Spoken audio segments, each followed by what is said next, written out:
From North Charleston, South Carolina, it's Game 2 of the South Division Semifinal between the Atlanta Gladiators and the South Carolina Stingrays.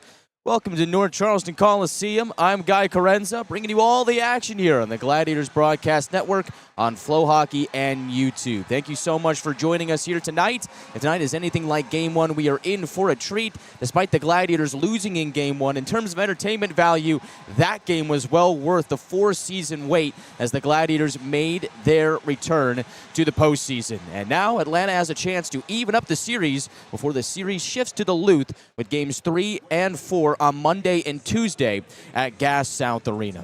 South Carolina finished second in the South Division. That is why we are here at North Charleston Coliseum. The Gladiators 1 point behind them, finished in third. South Carolina leads this series 1-0, as it was the Stingrays defeating the Gladiators by the final score of 3-2 in a very tight and a very gritty Game 1 here last night. It was a game that featured 64 combined penalty minutes between the two teams, 34 for the Gladiators, 30 for the Stingrays, and all things considered, it was a bit of an oddity for the Gladiators as that was the most penalty minutes they had in a single game out of the regular season and the playoffs combined. That is a new season high for the Gladiators in penalty minutes against them in a single game. The previous mark was 32.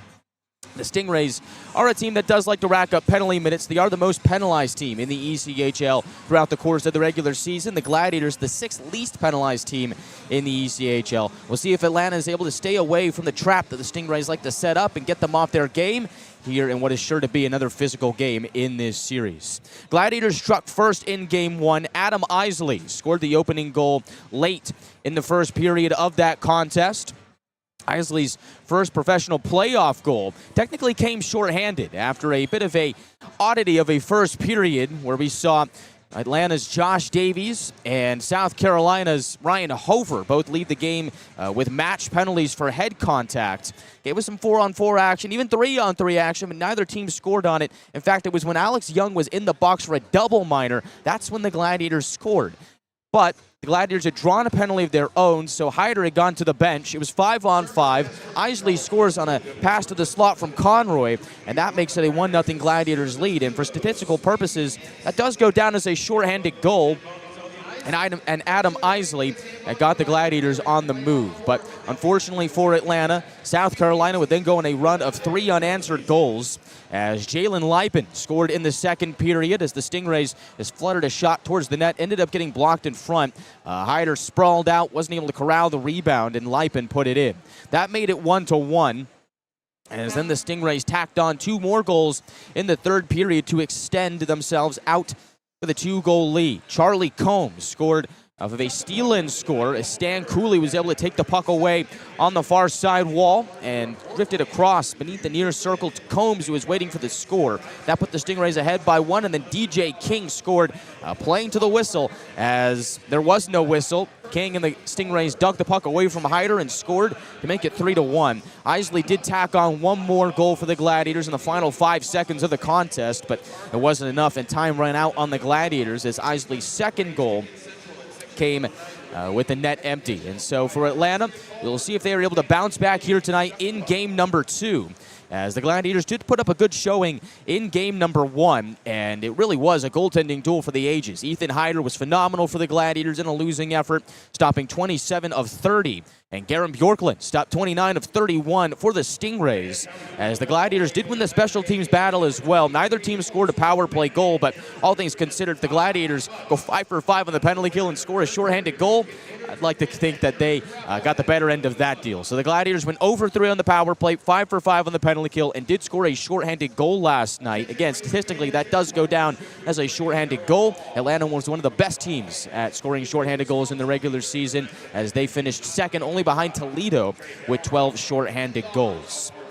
I mentioned last night was a goaltending duel between Ethan Hyder, who made his playoff debut, against Garen Bjorklund, who was playing in his second Kelly Cup playoff game. Tonight, the Stingrays will go back to Bjorklund as their starter, as making his Kelly Cup playoff debut for the Gladiators tonight is rookie phenom T.J. Semptimphelter. And it seems like goaltending is going to be a big part of this series. Gladiators this season weren't one of the better scoring teams in the ECHL. In fact, their goals for per game was only 2.9. That was 19th best in the ECHL. This is a team that prides itself on strong goaltending and structured defense. It starts from the back end with these Gladiators, and here tonight it'll be T.J. Semptimphelter's net, and boy, how good was he this season. 35 games played, 20-12, 2-1 record, 2.28 goals against average, .917 save percentage, and 1 shutout. Semptimphelter was named to the ECHL All-Rookie Team. It was the first goaltender in team history to be named to the rookie team, and his 2.28 goals against average were the 4th best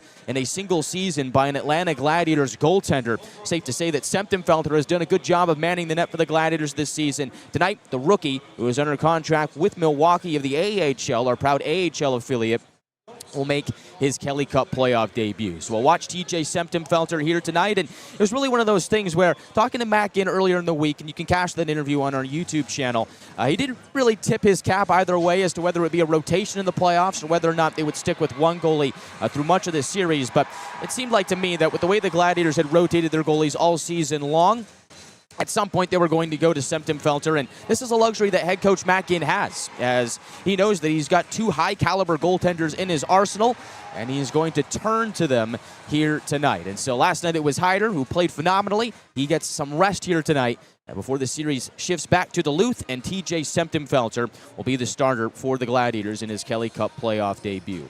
I'm also interested to see how both of these teams' depth shows up here today. For the Gladiators, they did a bit of a shuffling of the deck, and we'll talk about that when we get to our starting lines here today. But for right now, the bottom 6 for Atlanta here today is Mike McNamee, Alex Young, Eric Neely, Kirkland Irie, who enters the lineup, and Joey Cipollone along with Ryan Nolan. Remember, Davies and Hofer, for the respective clubs, were both given match penalties last night. Each has been given a 1-game suspension, so their services here today are unavailable. So because Davies is out, Kirkland Irie is in. He will make his Kelly Cup playoff debut tonight, and I'm interested to see how this Gladiators bottom 6 fares against the Stingrays bottom 6, which will consist of Zach Funk, Stan Cooley, Dean Locus, Justin Nakbar, Lyndon Breen, and Patrick Guzzo.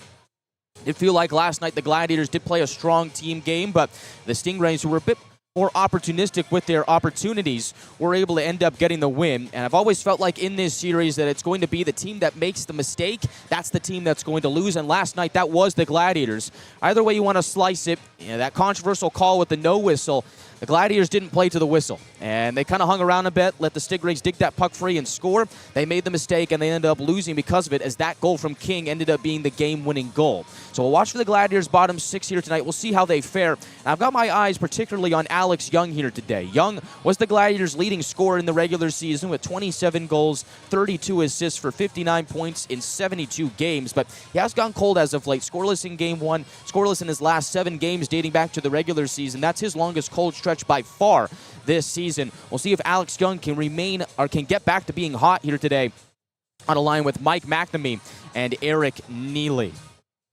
Along with the bottom 6 and who was going to step up for the Gladiators, you also need your stars to show out. We'll keep an eye on Cody Sylvester and Eric Neely, as well as Jack O'Brien for the Gladiators, and see if they're able to give the Gladiators a little bit more of a scoring punch here today, as we'll also keep an eye on the power play. The Gladiators have had their power play woes here down the stretch heading into the postseason. Can the Gladiators solve this South Carolina penalty kill, which is one of the best units in the ECHL in the regular season, as South Carolina's penalty kill finished 4th out of 30 in the regular season, operating at 85.4%.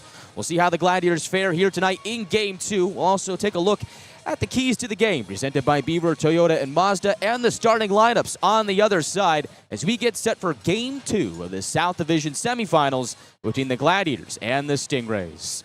More to come on the other side, but first a word from the ECHL. Tonight's game is brought to you by the ECHL, celebrating its 38th season of affordable family entertainment. The ECHL would like to thank everyone in attendance for your support of ECHL hockey. The ECHL would also like to recognize the following league sponsors: AMI Graphics, exclusive signage provider; Athletic Knit, official jersey supplier.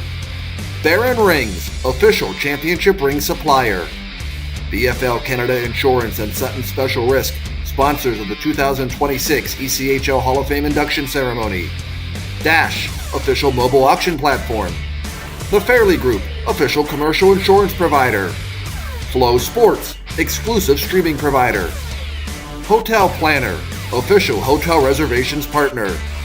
Howie's Hockey Tape, exclusive hockey tape and lace provider. In Glasgow, exclusive puck provider. Prolific One, exclusive secondary ticketing partner. And Warrior, exclusive on-ice equipment provider and title sponsor of the 2026 ECHL All-Star Classic. Catch all of the ECHL action live in high definition by logging on to flowhockey.tv. We're approaching the national anthem coming up here for the beginning of Game 2 of the South Division Semifinals, as South Carolina leads the series 1-0 thanks to their 3-2 win over the Gladiators in this building last night. Guy Chiarenza with you here tonight from North Charleston. Let's take a look at the keys to the game presented by Beaver, Toyota, and Mazda with our head coach, Matt Ginn. Key number 1 is to play fast, and that is something that the Gladiators have done well this season. We've seen Matt Ginn refer to this in a variety of different ways: playing north, playing fast, play direct. Either which way you slice it, this is the Gladiators when they're at their A game, and really it starts with their forecheck. Watch out for that here tonight against the Stingrays. Second key is to win the net fronts, and this is where not having Brett Bulmer in the lineup hurts the Gladiators. He's a big frame standing in front of the net. He is on injured reserve right now, so we'll look for some other bodies in the Gladiators lineup to step up and do this. We saw Eric Neely camped out in front of the net a couple of times last night. No, Joey Cipollone can get to those rough areas as well. Watch for the Gladiators to be more of a net front presence and make life difficult for Bjorklund here tonight in Game 2. And finally, the third key for the Gladiators here tonight is just simplicity. Play a simple style of game. Don't overthink things. I think for the Gladiators, there's a lot of youngsters in their lineup, a lot of players that made their Kelly Cup playoff debuts last night. They've gotten that out of the way. Here in game number 2, they know what to expect, especially in front of a rowdy North Charleston crowd. Gladiators look to simplify the game here tonight and take Game 2 on the road. And so those are the keys to the game with head coach Matt Ginn, presented by Beaver, Toyota, and Mazda. Go check them out up and coming. And so we'll turn our attention to the starting lineups here today between the Gladiators and the Stingrays. We will begin with South Carolina, who is going to trot out its first line to begin Game 2. Starting at left wing is number 15, Josh Wilkins, native of Raleigh, North Carolina. Stands at 5'11", 185. Scoreless in Game 1. But Wilkins did have a good regular season for the Stingrays with 45 points in 52 games. His starting center is number 18, Kyler Kupka, standing at 6 foot even, 185. Kupka had 1 assist last night in game number 1. He finished the regular season with 42 points in 43 games and did burn the Gladiators in the season series, as he had 3 goals and 8 assists in 7 games against Atlanta this year. Starting at right wing is number 47, Simon Pinard, standing at 5'10", 190. The Quebec native was held scoreless in game 1. Pinard finished the regular season 4th overall in league scoring with 73 points in 70 games, and he was named to the ECHL first All-Star team this season. Starting at left defense for South Carolina is number 2, Romain Rodzinski. He'll be paired up with number 27, DJ King. He scored the game-winning goal last night in game 1. Starting netminder for the Stingrays is number 33, Garen Bjorklund, for the second straight night. Standing 6'2", 195. Bjorklund ended up stopping 29 of 31 in the 3-2 win in Game 1. Tonight will be his 3rd start in the Kelly Cup playoffs in his career. The only other notable for the Stingrays is Lyndon Breen is in, as Ryan Hofer is out, serving his 1-game suspension. Stingrays are led by head coach Dave Warsofsky, assistant coaches Scott Davidson and Mike Hamilton, as we'll now turn our attention to the starting lineup for your Atlanta Gladiators. Here in Game 2, bit of a shuffling of the deck for Matt Ginn, as getting the start at left wing is number 18, Carson Denemies.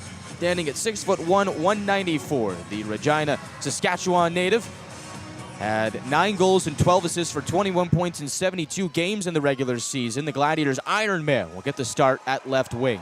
Down the middle, it'll be number 19, Jack O'Brien at the center position, standing at 6'1", 184, native of Denver, Colorado. Was the Gladiators' leading goal scorer this season with 28 goals, as well as 23 assists for 51 points in 62 games. Held scoreless in Game 1. We'll see if he shows flashes here in Game 2 and gets the Gladiators on the board. A guy that got on the board for the Gladiators twice last night has been elevated to the first line and gets the start at right wing. It's number 21, Adam Isley, standing at 6'2", 208, a native of Lake Elmo, Minnesota. Had 3 goals in 10 games in the regular season. Scored twice last night in Game 1.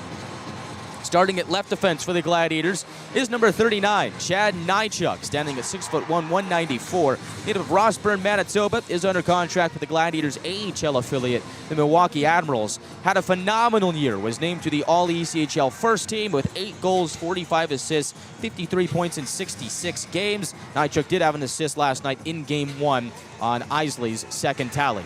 His starting D partner at the right defense position is number 10, Cam Gaudette, standing at 6'1", 190. Native of Braintree, Massachusetts. Had 1 assist in 21 games in the regular season, and last night made his Kelly Cup playoff debut. Tonight, he'll round out the starting 5 skaters on that first D pairing with Nychuk. And making his Kelly Cup playoff debut tonight, in goal for the Gladiators, all the way from Marlton, New Jersey, it's number 35, T.J. Semptimphelter, the rookie phenom, standing 6'1", 190, under contract with Milwaukee as well. Semptimphelter had a phenomenal regular season, 20 wins for a record of 20, 12, 2-1, 2.28 goals against average, 917 save percentage, and 1 shutout. Was named to the All-ECHL rookie team, and rightfully so. Hyder gets the night off here after phenomenal Game 1. Semptimphelter makes his playoff debut. Other notables for the Gladiators, Josh Davies was suspended, so Kirkland Irie comes in on the 4th line as Davies serves his 1-game suspension. First line gets the start. Second line is Sylvester, Roost, and Walter. Third line, McNamee, Young, and Neely.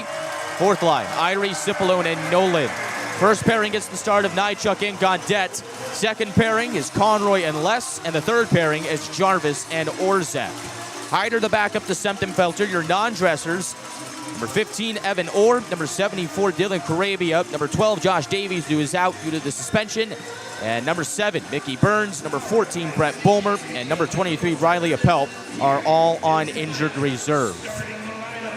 Our 4-man officiating crew here tonight consists of 2 referees and 2 linesmen. Referees are Brendan Schreider, wearing number 12, and Tyler Haskell, wearing number 8. Linesmen are Jake Renner, wearing number 57, and Kyle Gaspari, wearing number 67. Fans, you can make your pick as to who you think is going to score the first goal for the Gladiators and factor in with the first assist. Head on over to our social media platforms on Instagram, Facebook, X, and of course in our YouTube live chat to cast your votes. First goal, first assist brought to you by Hancock Whitney Bank and Pinnacle Promotions, respectively. We are just about set for the national anthem here from North Charleston. Thank you for tuning in to the pregame show here ahead of Game 2. Gladiators look to even the series before the scene shifts to Duluth with Games 3 and 4 on Monday and Tuesday night at Gas South Arena. Coming up next here from North Charleston, it is the national anthem before we drop the puck on Game 2.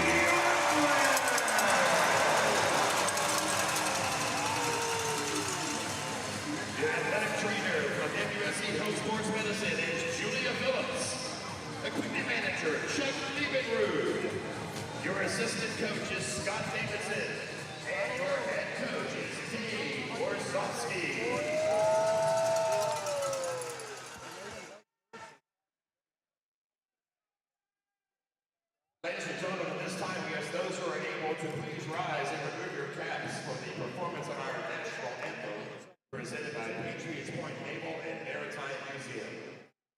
Please welcome Jeremy Bigelow.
We are all set and ready to go for Game 2 of the South Division Semifinals between the Atlanta Gladiators and the South Carolina Stingrays. Good evening, everyone. Guy Chiarenza with you here, deep in enemy territory at North Charleston Coliseum. Gladiators fell last night in Game 1 by the final score of 3-2. It was a tight and gritty game, and now Atlanta will look to even up the series before the scene shifts to Duluth for Games 3 and 4 on Monday and Tuesday night from Gas South Arena.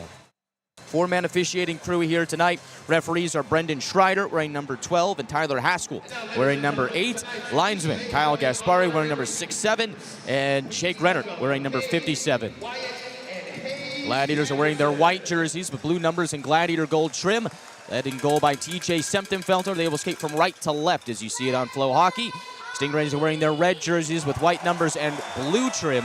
They will skate from left to right as those of you on Flow Hockey see it. And for those of you listening on our YouTube audio feed, we'll paint a picture for you in your mind's eye as it is going to be a battle here at North Charleston Coliseum in Game 2. Semtenfelter was phenomenal in the regular season for the Gladiators. 35 games at a record of 20, 12, 2 and 1, 2.28 goals against average, 917 save percentage, and 1 shutout, and was named to the ECHL All-Rookie team. Going against him tonight is number 33, Garrett Bjorklund for South Carolina, under contract to Washington. Spent much of the year in Hershey. In 8 games had a 5-2 record with 2.05 goals against average, 935 save percentage, and 1 shutout. Puck is down, and Game 2 is underway. Stingrays win the opening draw. King will slide it to the neutral zone for Kupka, and he'll drop it deep into Gladiator ice. It'll go behind Semtenfelter. Nychuk is able to grab it, throws it up the ice to Isley, who had 2 goals last night in Game 1. Gladiators are able to smack it deep into Stingray ice, but not before they got on the other side of the red line. And so, 23 seconds in, we have our first whistle. It's an icing on Atlanta, and we'll pay a visit to Semtenfelter. Last time we saw TJ Semtenfelter, after Hyder made back-to-back starts on the last game of the regular season and in Game 1, was on April 12th, in which he stopped 16 of 20 in a 4-2 loss at Savannah. So it's been about 2 weeks since the last time we saw TJ Semtenfelter. We'll see how he fares here early on in game number 2. Long shot by Rodzinski, off the stick and away from Semtenfelter. Puck now sputters to the near sideboards where Denemy chucks it up the ice in hopes of finding Isley. Active stick by King gets in front. Denemy locates the loose puck, slams his way deep into Stingray ice. Throws a check on Rodzinski at the end wall. The former Steelhead is able to slither free, but Denemy gets right back on it. Slings it below the goal line to O'Brien. The former Heartlander tries to push it from low to high. Conroy keeps the line and flutters the puck back behind Bjorklund. 1 minute gone by here in the first. Leipin behind the net. Flushed out to the far wing and is able to connect with DJ King. He'll pop it over the Gladiator blue line. Conroy able to handle for Atlanta. Gladiators alternate captain finds Walter on a give and go as Conroy takes it in on the right side. Snaps a shot blocked by his own man in Sylvester. The captain hauls in the rebound in the far corner.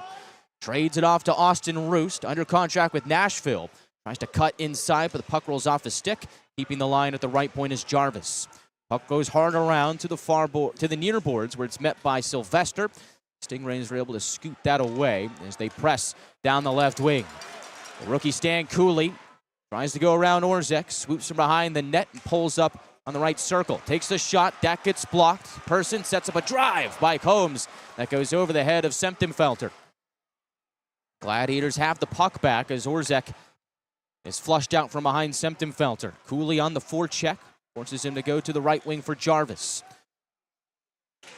Jarvis, the head of steam, makes his way into Stingray ice, takes a check and heads off to the bench. Gladiators get to work on the forecheck as McNamee tries to peel the puck away in deep. Gladiators get a couple of active sticks in there, but Stevie Leskovar is able to direct the puck out. Nychuk will field it behind his own net. Nychuk named to the All-ECHL first team, draws a penalty. Gladiators will have the first power play in Game 2. Semtenfelter to the bench, 6-on-5 as Isley comes on. He's got the puck over the red line, makes his way over Stingray blue. Isley able to shoulder off contact. Leaves it for Godet He's forced back out to the neutral zone. Spins it inside to Isley, who gains the attacking line. From the left wing, lays to Young, back to Isley, and his cross-ice feed, it's a stick, and goes into the Stingrays bench. And now we'll have the Gladiators on the power play, as it looks like it is going to be Dean Locust who takes a seat on a hooking penalty.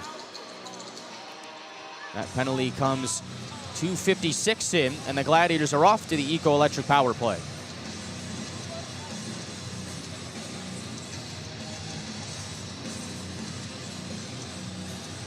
This Gladiators power play has not fared well in the season series. Went 0 for 3 last night. In fact, in the season series, Gladiators went 1 for 34. That's 2.9% against the Stingrays penalty kill, which was the 4th best unit in the ECHL, operating at 85.4%. The lone power play goal the Gladiators scored against the Stingrays was scored by Cody Sylvester back on what was a 5-on-3 man advantage. And to open this power play, the Gladiators are forced to backtrack into their own end. And so Young meandered his way in the neutral zone to get things started. Over the logo, pressured by Kupka. Young hanging on to the puck, jolts it ahead to Roost. And a bit of some miscommunication for the Gladiators here. Puck goes into a vacant area, and Kupka will slam it down to Semtenfelter. And already 30 seconds gone by on this Gladiator power play. Walter surges towards the goal. Walter to the backhand. He scores! Isaac Walter opens the scoring in Game 2. It's a power play goal. The Swede surges to the goal and scores. That's exactly what the doctor ordered for the Gladiators. After what looked to be a terrible start to the power play, O'Brien hits Walter on the fly. He's able to create some separation and drive towards the net for the power play goal. Walter, who made his playoff debut last night, gets his first Kelly Cup playoff goal to open the scoring in Game 2. It looked like the Stingrays had the Gladiators stuffed at the line, and then O'Brien threads a perfect seam pass to Walter. But we've seen him use that speed a time or two this season. He surges to the goal and scores to get the Gladiators an early lead in Game 2. Gladiators, when scoring first in the regular season, held a record of 31-5-1-1. Did score first last night and ended up losing. And so this game is far from over, but the Gladiators have certainly given themselves a leg up thanks to the Walter power play tally. Chad Nychuk gets the secondary assist. Owen O'Brien, the primary. Walter's first of the postseason.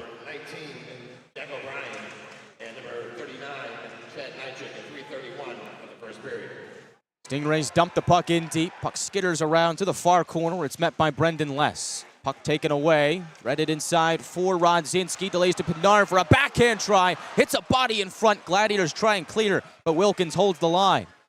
Tosses a pass to the right wing for Rodzinski from low to high. Spinning is King, returning it to Rodzinski. Return it to King on the left wing. They'll pop it into the far corner where Les is able to intercept.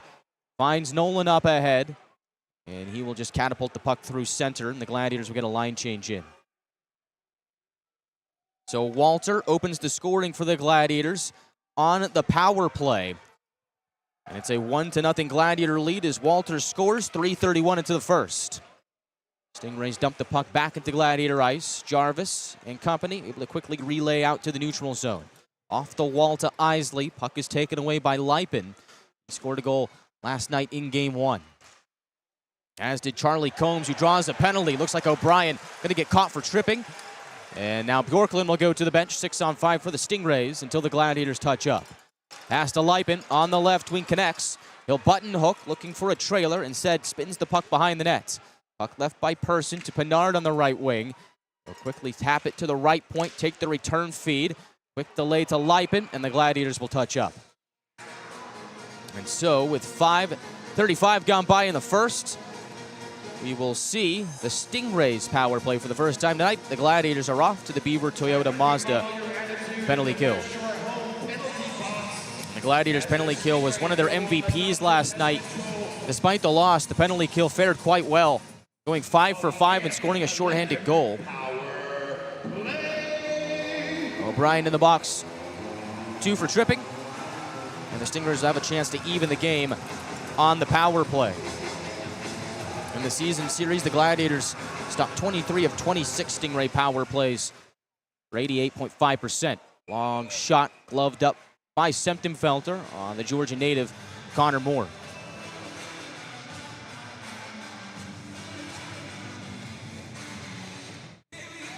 So we'll see another face-off to his right on the far circle. Gladiators penalty killers, Nychuk, Gaudet, Cipollone, and Denemy. 2 forwards and 2 defensemen here for the Gladiators to open the kill. Gladiators win the draw. Quick pass to Denemy. He'll shove it down. Quick and swift and perfect execution there on the Gladiators' clear. Of the first period, that's number 19, Jack O'Brien for Atlanta, 2 minutes for tripping at 5:39 of the first period. Wilkins takes it into neutral ice, over the logo, gains the Gladiators zone. Off the right wing wall to himself, throws it up top, more quickly to the left wing for Pinard. Takes the return feed, has him at open right wing. Gets it back to Moore for a long shot that misses the net. He's got it once more as he brushes it to the right wing. Kupka to the left wing for Pinard, back the other way for a shot, and Semptimphelter robs Combs on the same spot that he scored in last night. Net had come off. Whistle was going to blow anyway as Semptimphelter gave up no rebound. And the clock will stop with 1:19 left on the sentence to O'Brien and 13:44 left in the first. And CJ Semptimphelter had not seen action for about 2 weeks. Has shown that there's no rust on his part here in his Kelly Cup playoff debut. And that was a luxury that the Gladiators had coming into this series and really all season long, was with the duo of Hyder and Semptimphelter, who for the Gladiators became the first Gladiators goaltending duo in franchise history where each goaltender recorded 20 or more wins. Mackin could turn to either one of them at any point in this series, and you knew you were going to get a chance to win. Face-off on the near circle to the left of Semptimphelter. Roost will take this against Locust. The Stingray, the victor, as Lipin drifts towards his left from the point. As Locust at the half wall in the return feed. An errant pass, miscommunication on South Carolina's part. It's a free clear for the Gladiators. Puck trickles all the way down near Bjorklund. And we're down to just about a minute left on the sentence to O'Brien. Lipin over the Gladiator line. Drifts to the circle and takes a shot. Softly sticked away by Semptimphelter. Now Person has it at the right wing half wall. Ladles it to the line for Lipin. Drifting towards his left. Thought about shooting but didn't. Has a man open in the left corner. It's Funk. Back to Lipin. Quick pass to the slot. Spin around a backhand shot from Person. Goes wide. They'll get it back to Person. Right circle. Quick pass inside. Toe drag. No shot. Give and go to Funk. Up to the high slot. Rodzinski a drive. Semptimphelter the save. Stingrays have the rebound. Rodzinski at the line. Gives it off to Funk. They'll trade places. Long shot save. Semptimphelter. Lipin looking back door. And the Gladiators will clear it away. Tail end of the penalty to O'Brien. He's out in 10 seconds.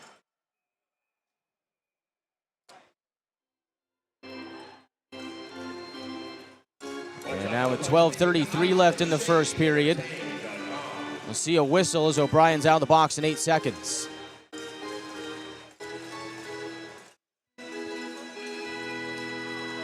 And this faceoff will come out to the neutral zone. And boy, it looked like the Stingrays had Semptimphelter beat on one of those plays, and they just didn't shoot. The Stingrays coach Dave Warsofsky got to be going bonkers down there. Wishing his team had just shot the puck there. Gladiators catch a break. O'Brien out of the box. Gladiators go 1 for 1 on the Beaver Toyota Mazda penalty kill. Puck trickles in on Semptimphelter. He'll put a glove on it. 12:15 left in the first period, and a little bit of fisticuffs after the whistle. A battle behind the net. Looks like everybody, except for King and Krenzen, the 2 Stingrays defensemen, are in there. Alex Young has lost his helmet as the ice crew is just waiting to get onto the ice to shovel off the snow. We saw plenty of this in game 1, and we knew it wasn't going to go away heading into game 2. Gladiators with a 1-0 lead over the Stingrays, thanks to Isaac Walters' power play goal. 3:31 into the first. We are back to North Charleston Coliseum after this from our local partners. Wendy's has new chicken tenders, Crispy, juicy, tendery, tendies. Ooh, that's fun to say. Tendies, tendies, tendies. And they're so good, maybe we should change our... For tendies you're gonna know by name, gotta be Wendy's. Need to build a professional brand? Alpha Graphics delivers with stunning signage, graphics, and marketing materials that are exactly what you need to earn clients' trust. Alpha Graphics. Bring your brand to life. We're 20, and yeah, we're celebrating big. Because in 20 years, we didn't just make the gear. We made hockey cooler. They said we were too loud, too flashy, too different. They told us to tone it down. The Warriors don't tone it down. We go full throttle. And this is just the start. 20 years in and we're just getting warmed up. We're still the brand that makes the gear you can win in, chirping, and partying. And if you thought we were bold before, just wait. The next 20 years start now. Gladiators lead the Stingrays 1-0 with 12:15 left in the first period at North Charleston Coliseum in Game 2. Zivil Performance and Recovery is the official recovery partner of the Atlanta Gladiators. With cryotherapy, infrared sauna, red light compression, float and oxygen therapy, Zivil helps reduce inflammation, speed recovery, and boost energy. Zivil, train hard, recover smarter, and perform like a gladiator every day. Shot count reached 6-1 in favor of the Stingrays, who did put a flurry on Felter towards the tail end of their power play, but all things considered, a great start for the Gladiators so far here in Game 2 as they score on their man advantage and come up big on the penalty kill. So far, special teams playing a big factor in this one, and the Gladiators have the upper hand in that department. Face-off to resume play will be to the right of Felter. Gladiators send out Young, Neely, and McNamee. And this new look third line for the Gladiators. As Young is able to soccer it to the end wall, Jarvis tries to peel it off the boards. At the right point, Moore whiffs on a pass down low. Gladiators swarm the puck, make their way out to center. From the red line, McNamee directs it in. Bjorklund slows it down in the trapezoid. He'll heave it to the far wall. Neely threads it inside to McNamee. They'll rush it back to Neely, who centers for a Young. Sharp shot goes high and wide. Now at the left point, it's Nychuk. Downhill to Neely. Quick pass to the slot off the stick of Young. Ends up trickling to the far corner. Young's got it back. Tries to cut inside. Stingrays box him away. Hard work from Young. Gladiators are able to get it back. Young centers. Directed away from Neely on an active stick by Guzzo. Gladiators get it back at center as they look to regroup and reload. On comes Roost and Walter along with Sylvester as Roost takes it in on the right wing. Floats it into Stingray ice. Glove down by Adamson. Turned over to Roos. He will shoot over the head of Bjorklund. Stingrays carry out the center. It's Cooley on the fly. Off the wall. Puck gets caught up in the skates of the linesman. And the fans aren't happy about it. Roos takes advantage. Drifting down the left wing. Has a trailer. Nychuk to the goal. A backhand shot over the net and wide. Nychuk got tripped up on that play. We stay 5-on-5 as the Stingrays surge to center ice. 4-on-2, Cooley from the left wing, backhands it to the slot. Nobody home as it spurts to the right wing. Long shot by King goes wide. Felter jumps on it. They get a whistle with 10:37 left in the first. And the Gladiators have taken advantage of some of the opportunities that the Stingrays have given them so far in this game. And greatest benefactor on that latest shift was Austin Roost. About 2 or 3 times there on that shift, he was able to take the puck away as the Stingrays kept on coughing it up. It seems like sooner or later Austin Roost is going to break free. In 5 games with the Gladiators in the regular season, Roost had 2 goals and 3 assists. It was a point per game in his time with Atlanta as he spent much of the year with Milwaukee. In 41 games, had 1 goal and 6 assists as he is under contract with the Gladiators' NHL affiliate, the Nashville Predators. Face off to the left of Felter. Stingrays win it. Point to point, Rodzinski shoots off the end wall. It thuds behind the net. Person stripped of it by Conroy. Gladiators defenseman lifts it to the line, and Denemy will jab it out. Stingrays come right back in as Lipin slots it into the far corner. Gladiators are able to wrestle the puck away as now Denemy moves it wing to wing looking for O'Brien. Pass did not connect. O'Brien on the forecheck battles in an attempt to get it back, but the Stingrays will hold. Turnover in the neutral zone. 10 minutes gone by in the first. Denemy down the left wing, leaves it for Isley. Up to the point for Jarvis. He'll ladle it behind the net on a return to Denemy. Pinned up by DJ King. Denemy with no room to breathe. Gets some help from O'Brien. He'll toss it up high to Orzek. Over to the left wing for Jarvis. Feeling some pressure, able to keep a hand on it. Spins it around the horn, back to the right corner. Nolan has it from behind the cage on his backhand as it's speared off the stick by Rodzinski. Lipin and Rodzinski able to shake away from the Gladiators' forecheck, but they turn it over. Cipollone over skates, and Pinard takes it back. He'll scramble down the left wing and button hook at the point. Pinard sauces it down low as Orzek flings it right back. Pinard from the left corner centers. It's the skate of Krenzen. Gladiators will clear. A lot of giveaways so far here in the first period. Both coaches can't be happy about that. We'll see if either team is able to capitalize. 3-on-3 up the ice as Nolan pokes it in. Off the end wall, gathered by Irie. Making his Kelly Cup playoff debut. Trades it off to Cipollone. From the trapezoid, gets pinned up. Irie keeps the puck for Atlanta. Squirts it up to the right point for Gaudette. Gives it back to Irie. Working along the perimeter, the Gladiators shuttle it below the goal line. Cipollone tries to spin it up top, but it hits the skate of the referee. Stingrays have it as they skate out to center. Slowly, it's Nakbar, who had 2 assists last night. The only Stingray with a multi-point game in Game 1. He'll send it in deep. Gladiators take it on the fly as McNamee gains the Stingray line. He'll spin it behind the net, looking for Neely. Cut off by Moore. Clearing attempt goes to Breen, and the Stingrays move it to the opposite wing and skate through center. Adamson to Nakbar. Shot from the left wing. Hits a body and goes wide. McNamee helps it to the near side where Nakbar and Young get caught in a tussle. Both of their sticks break as a long shot is blocked by Nychuk, and he will just clear to center so Young can get a new twig. Looks like the Gladiators will elect for a full change instead as the Stingrays direct the puck behind Semptimfelter. 7:44 left in the first period. Atlanta leads 1-0 thanks to the power play goal from Walter. 3:31 in. Roos will lead the charge for Atlanta. Over the red line. He'll pop it off the right corner wall.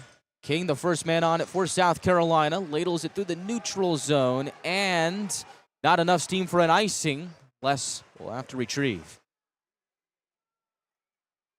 Illick traded off to his D partner Conroy. He throws a moonshot to the neutral zone as it sputters away from Sylvester. Fans getting rowdy here at North Charleston Coliseum. Gladiators with the lead. Stingrays pelt it down to Semptimfelter. He'll leave it for Jarvis. Out of the far corner, swings it to the near for Conroy. He'll shuttle it to the neutral zone, off the stick of Sylvester and in. Bjorklund slows it down behind the cage. Sends it back to the near side for Rodzinski. He'll hem it out to center where Jarvis is checked by Combs. And now the puck is played with a hand pass, and the clock will stop with 6:44 left in the first. And still one shot on goal registered by the Gladiators, but they've had their chances, and really here in the first period, it's felt like Atlanta has had a good share of shot attempts, but the only one going to the back of the net was the backhand score on the power play from Walter. Otherwise, any other shot seems to either been blocked or has missed the net. If the Gladiators can just shoot a bit lower here in this first period, it'd really be testing Bjorklund because Stingrays have been coughing up the puck left and right here in the first period.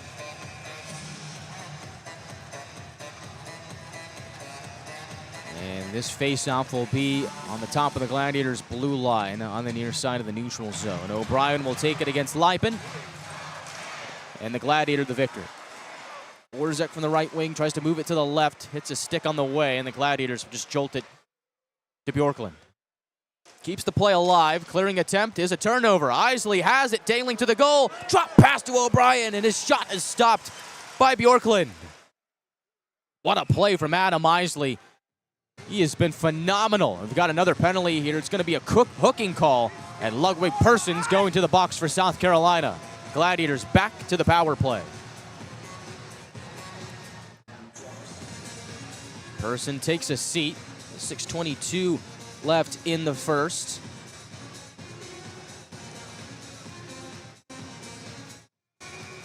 Gladiators are already 1 for 1 on the power play. They'll send out Young, Walter, O'Brien, Nychuk, and Roost to begin their second man advantage of the night. Young will take the draw against Kupka and win it. Nychuk at the right point, surfs the line, finds Roost left wing. Shakes away from Pinard. Gladiators get it back to Young at the right wing. Young tries to create some separation, but Kupka was all over him. Stingrays take it away and clear. Gladiators on the eco-electric power play. Nychuk finds Young, gliding in on the right wing. Met by King at the line. Gladiators having trouble on the entry. Young tries to pass it to the left side, but it's intercepted by Moore. Young is able to get it back. Walter to O'Brien on the left wing, centering for Roost. Gets around the defender and fires. Shot goes wide. Now Young keeps it at the left point, drifting down the wall. Exchanges with Roost, who throws it up top to Nychuk. Back to Roost at the left point. He will hold, pass it downhill. Walter looks to center. Stuff attempt handled by Bjorklund as Young was camped out in the crease. The Gladiators had the right idea. Young right there in the kitchen of Bjorklund, and that's where you need to be. Think back to the keys to the game presented by Beaver, Toyota, and Mazda with their head coach, Matt Ginn. One of the keys was to win the net front. Good job by Young there. We'll see some new power play men come on. Sylvester, Cipollone, Neely, Isley, and McNamee on the ice for Atlanta. The full 5-forward fleet. Isley at the right point, makes his way to the half wall, spins it up top to McNamee, drugs it to the left wing for Sylvester. McNamee takes the return feed and fires. That's blocked by Locust, and the Stingrays will clear. 50 seconds left on the penalty to Person. McNamee will lead the next charge. Up ahead has Sylvester. Slingshots it back to McNamee, who has Isley on the entry. Isley drops it off for Cipollone. Stingrays meet that puck with a couple of active sticks.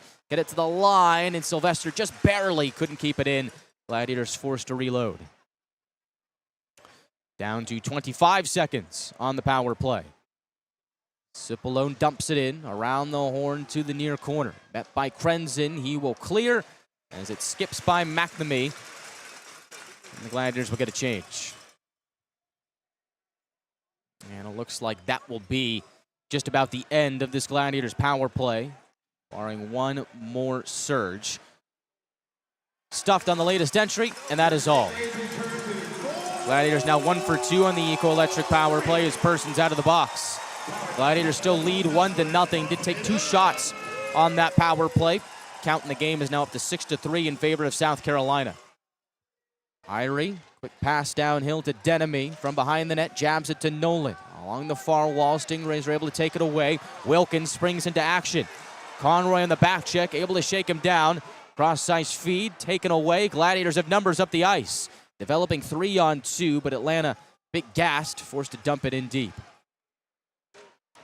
Puck leaks to the right wing wall. Orzek quickly to the line for Nolan.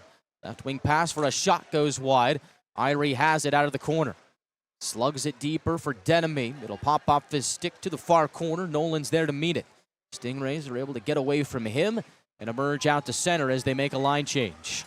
3:24 left in the first. Atlanta leads 1-0. South Carolina leads the series 1-0 after winning game 1 3-2. Walter leaves it for Roost upon entry. And puck is taken away. The Stingrays will clear. That's an icing on South Carolina. So all things considered, this puck will stay in the Stingrays zone. We'll see a face-off to the left of Bjorklund with 3:08 on the clock.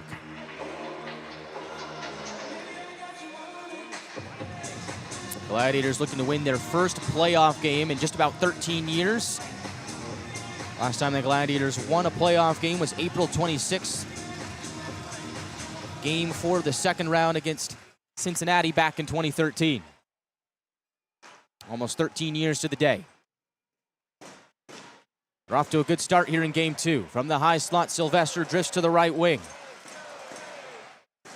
Makes his way to the corner. Met by 2 Stingrays. Walter in the area looking to help out. Gladiators get it up top. Long shot by Nychuk gets deflected wide. Sylvester almost had it backdoor, but it hopped over his stick. He's got out of the corner, centers for Walter. Shot hits the side of the cage. And now Guzzo will ladle it up the ice, and the Stingrays will emerge to center. They'll just thread it into Gladiator ice and get off for a change. 2:25 left in period one. Gaudette behind Semptim-Felter. Flushed out by Combs. As Neely on the run. The 10-year vet makes his way down to the end wall, takes a check to exchange it with Young. Looks to center as Neely gives a good shove down at the end wall on Leskovar. And Neely on a rampage, as is Conroy. A few checks thrown on that sequence and no penalties. We play on. Cipolone from the neutral zone. Jolts it into the near corner. Chip and chase. He gets there first, beating out Krenzen. Slides it to Les. Back to Cipolone. Quick touch to the circle for Young. Puck sputters up high. Gladiators keep the zone as Denemy scrambles down the left wing. Looks to center. Gets caught up in the skates of Young. Delays to Les for a shot. Blocker save by Bjorklund. Young didn't know where the rebound was. Stingrays float it to center. Les against Lipin, and he's able to make a great defensive stand. It was a forward against the defender in the Gladiator zone, and Les got the better of the Stingray. 1:10 left in the first. Gladiators work it in deep. O'Brien from the right corner puts it to the line for Orzek. He'll smack it to the left wing for Jarvis, a shot off the stick of Bjorklund and out of play with exactly 1 minute left in the first.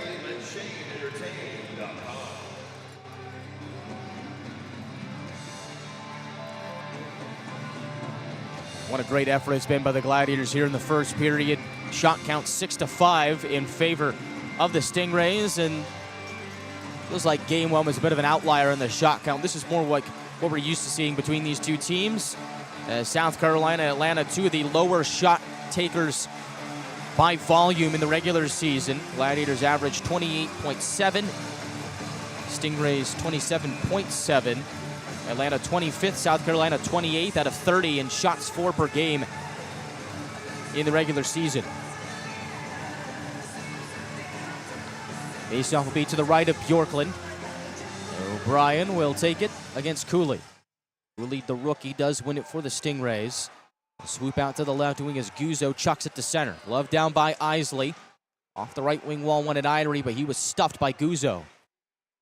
45 seconds left in the period. Stingrays have their plans foiled upon entry. Puck turned over to Guzzo. He'll shoot. Blocked by Orzek.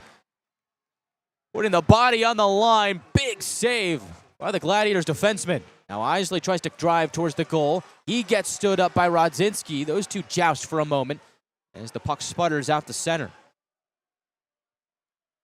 20 seconds to go. Les ahead to Isley off his stick to the end wall.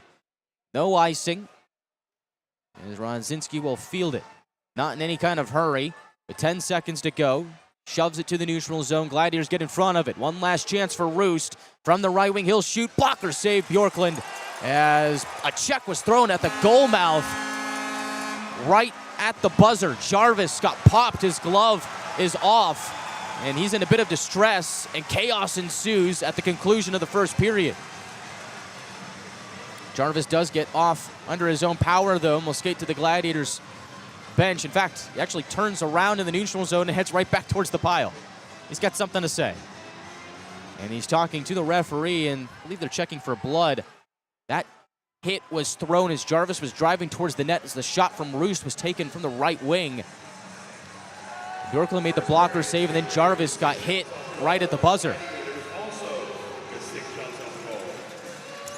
But that will be the end of the first period, and we'll take a look and see if we get any penalties called for what happened there at the end of the period. But thankfully, it looks like Jarvis is okay. He's up and moving around under his own power. He's as tough as they come, Andrew Jarvis. I'll tell you that. And there is going to be a conference between the two referees, Haskell and Schreider, at the scorer's table upon the conclusion of the period. And Cody Sylvester, the Gladiators captain, is going to listen in and get the verdict. And Connor Moore, one of the alternate captains for the Stingrays, is going to head over there as well. So we'll keep it here with you before we head off to the first intermission report to see what is going to end up transpiring out of this.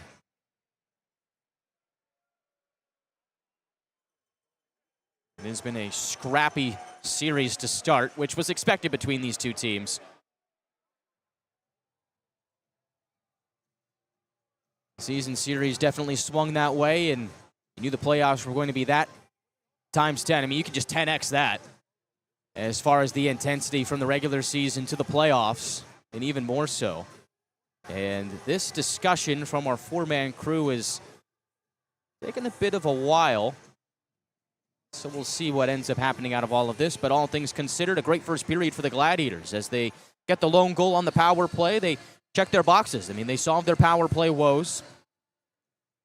Walter gets on the board as he had been snake-bitten towards the end of the regular season, but now he's on a 3-game point streak.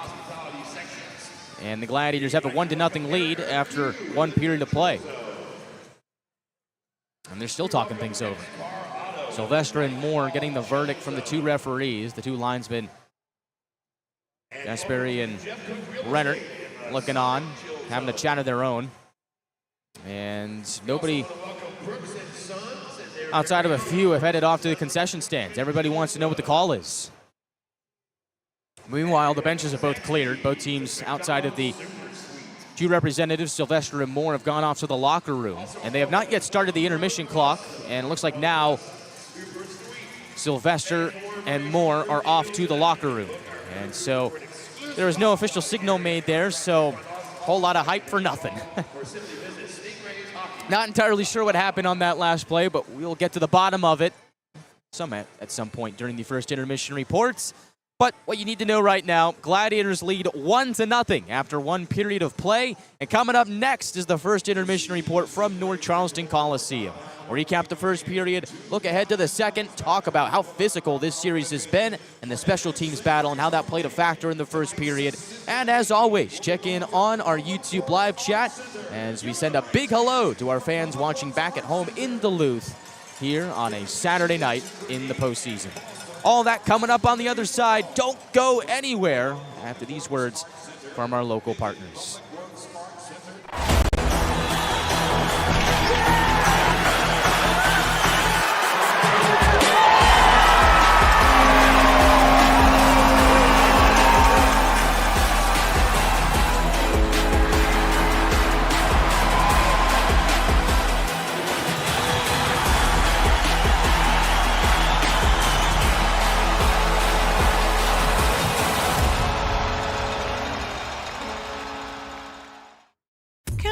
Feels like everyone's trying to copy the $5 biggie bag. So how can you spot a knockoff? It won't taste like Wendy's. This job is easy. When the deal is as fresh as the meal, gotta be Wendy's. Gotta be fresh. Sometimes life's collisions leave us feeling off balance. But at 100% Chiropractic, we know how to get you back on track. We don't just straighten you out, we empower you. We educate you on how to get to the root cause and give you a play-by-play strategy on how to get you back to 100%. We even use lasers. Fucking lasers! Our $49 first experience includes a complete set of comprehensive chiropractic x-rays, a fit 3D scan, and your first life-changing adjustment. Visit us and break the ice. Discover the power of chiropractic care at 100%.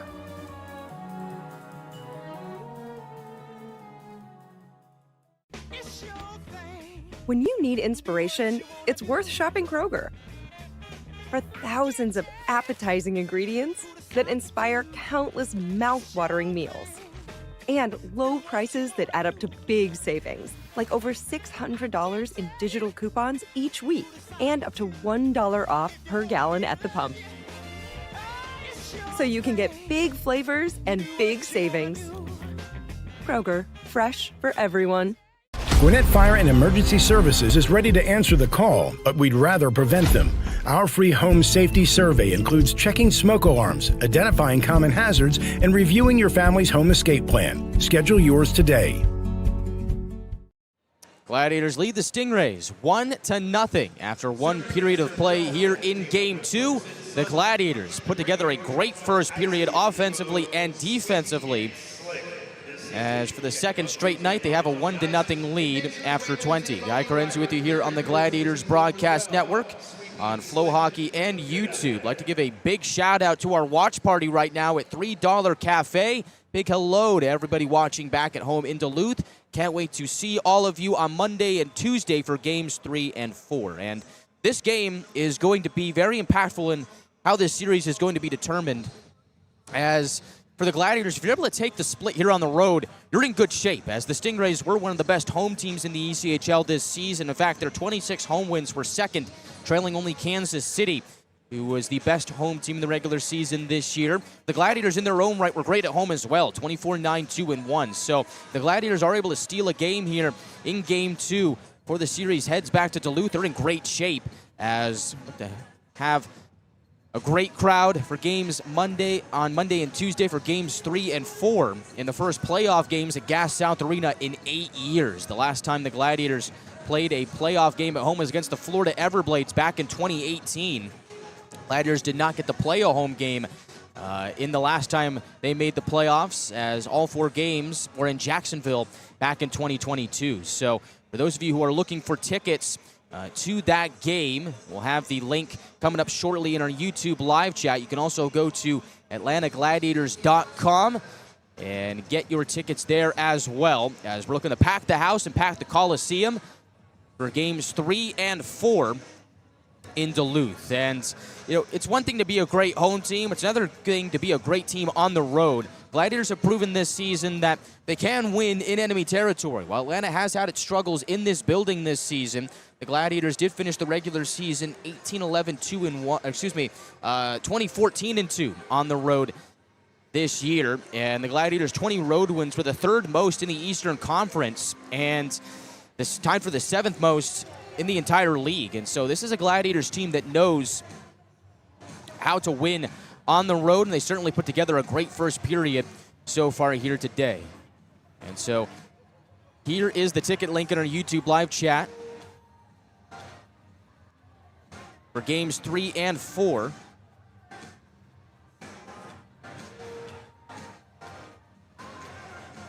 Just click that link in our YouTube live chat. You can get tickets there. You can also head on over to atlantagladiators.com and get them there as well.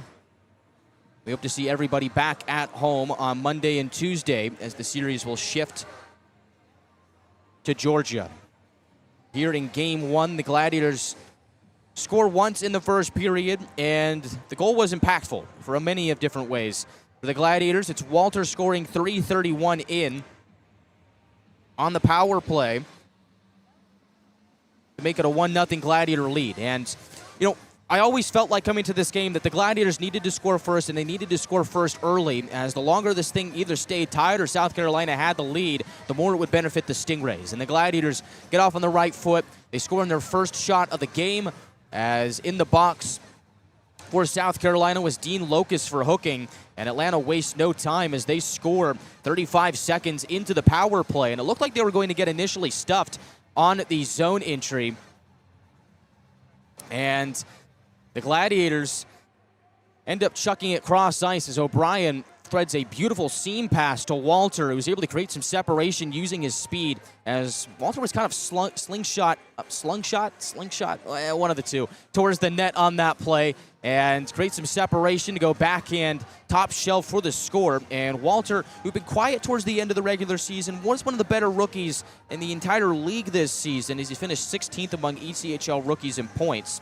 And Walter, who had 43 points, 23 goals, 20 assists in 62 games in the regular season, had only 3 goals and 2 assists in his last 16 games, but he now is on a 3-game point streak with a goal and 2 assists in that span, had an assist in Game 1, and seems like he's found his scoring groove once again with the goal here in Game 2. So Walter scores from O'Brien and Nychuk. 16:29 left in the first period. Make that 3:31 in on the power play to give the Gladiators the lead. And really just to add to more how impactful that goal was for the Gladiators, that power play goal was the Gladiators' second power play goal against the Stingrays all season, including the playoffs and the regular season.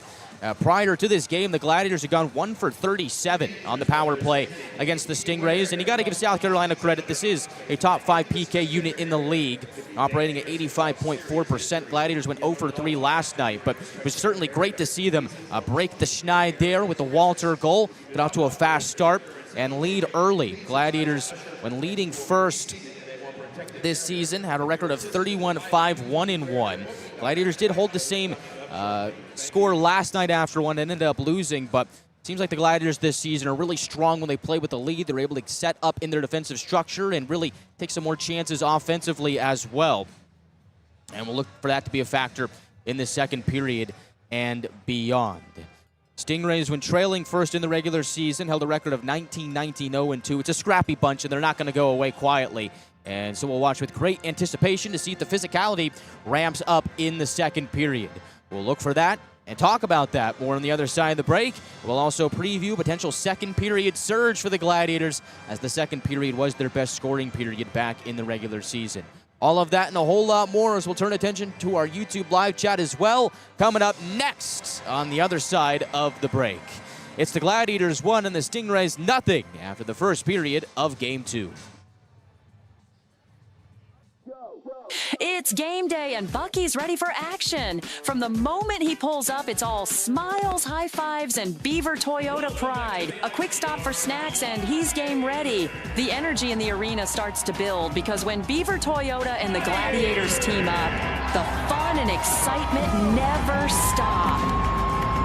Catch Bucky at the next Gladiators game or visit us anytime at beavertoyotacoming.com. We're 20, and yeah, we're celebrating big. Because in 20 years, we didn't just make the gear. We made hockey cooler. They said we were too loud, too flashy, too different. They told us to tone it down. The Warriors don't tone it down. We go full throttle. And this is just the start. 20 years in and we're just getting warmed up. We're still the brand that makes the gear you can win in, chirping, and partying. And if you thought we were bold before, just wait. The next 20 years start now. Need to build a professional brand? Alpha Graphics delivers with stunning signage, graphics, and marketing materials that are exactly what you need to earn clients' trust. Alpha Graphics. Bring your brand to life. Life's too short for ordinary risky. Make it infamous.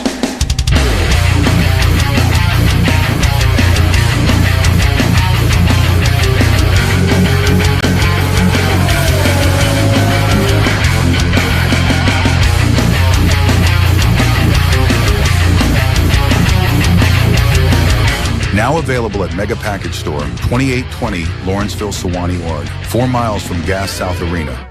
Gwinnett Fire and Emergency Services is ready to answer the call, but we'd rather prevent them. Our free home safety survey includes checking smoke alarms, identifying common hazards, and reviewing your family's home escape plan. Schedule yours today. Gladiators 1, Stingrays nothing. First period in the books on Game 2 here at North Charleston Coliseum. Gladiators looking to extend their lead in the second period, as we have seen them do them many times in the regular season. Guy Chiarenza with you here in South Carolina for Game 2.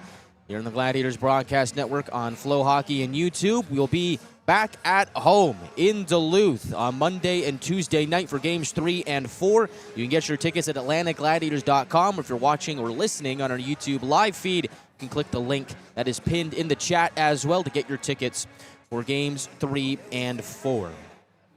Gladiators were a great scoring team in the second period in the regular season. And for those of you who have been with us all year long, you know all about the second period surge. And for those of you who are newcomers, let me break it all down for you. Gladiators' best scoring period was the second period. They outscored their opposition 77-58, and that plus 19 goal differential was their best out of any period this season. And with the Gladiators already leading by 1, certainly a good omen to come, as the second period was their best scoring period this year. In fact, to put into perspective just how good the Gladiators were in the second period, the Gladiators scored 2 or more goals 24 times in the second period in the regular season. And to put that into perspective, they did that 20 times in the third period and just 9 times in the first period. So all things considered, the Gladiators in the regular season were not much of a first period scoring team. So the fact that they scored once here in the first period is a good sign for things to come. We'll see if they can add to that here in the second period against a Stingrays team that has been physical here in this series. And let's touch on that physicality aspect for a moment before we look at our YouTube live chat and see how everyone's doing here on this Saturday night of playoff hockey. This season series was very, very physical. And I think the only team that played the Gladiators more physically than the Stingrays was the Florida Everblades. And we know how those guys play. It was well known on both sides how physical this series was going to be coming in. And for the Gladiators, it seems like they embrace that kind of play. I mean, they're not going to shy away from it. This is a team that can really play any kind of way. They like to play with a defense-style structured game first and foremost, but if they need to get gritty, they can. And we saw that in Game 1, certainly, and we definitely saw it here in the first period in Game 2.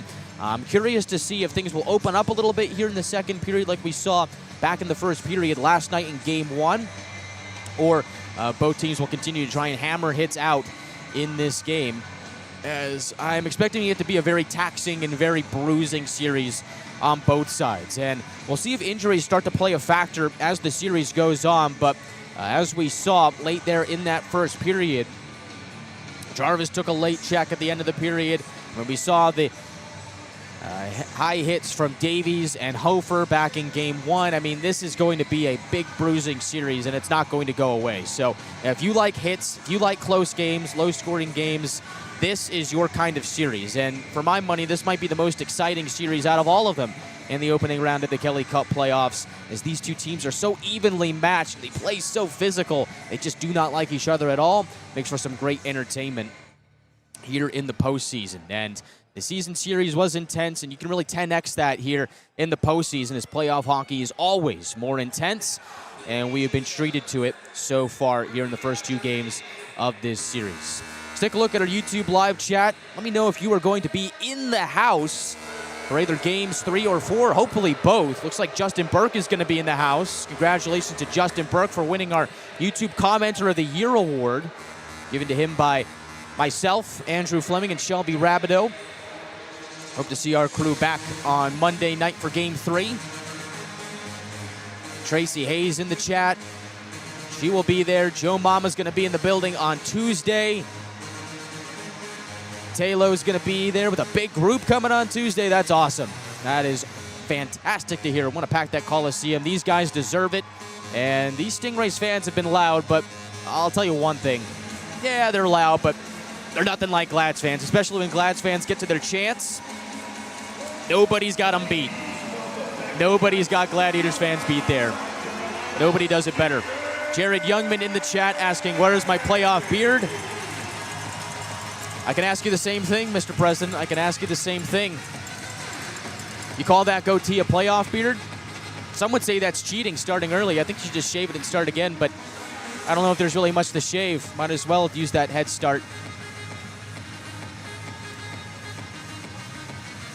Fuzzy in the chat says, nice tie, thank you. And we do apologize for any technical difficulties that we may have had here in Games 1 and 2 from North Charleston Coliseum. This is an old venue. It's one of those venues from the late 90s, and not to really show anybody's age here, but it's a building that predates me, and certainly the tech side and a lot of the amenities here at North Charleston Coliseum are quite old, and so we do apologize for any technical difficulties that may have heard, and a big thank you to the Stingrays crew who work hard here on their production side to right those issues as we make our way through this series. They've been certainly very helpful, and we do appreciate them for their hard work. But I mean, I think one of the hallmarks of this building is where I'm sitting right now. I'm sitting right in the fans. I'm actually sitting on one of those stadium seats up in section 231, and really is a fan kind of experience here on the broadcast perch from North Charleston Coliseum. So it's a fun venue to be in, certainly a very interesting venue to be in, and I'm enjoying it, and hopefully all of you listening and watching from back at home are as well. We are just about set for second period action from North Charleston Coliseum.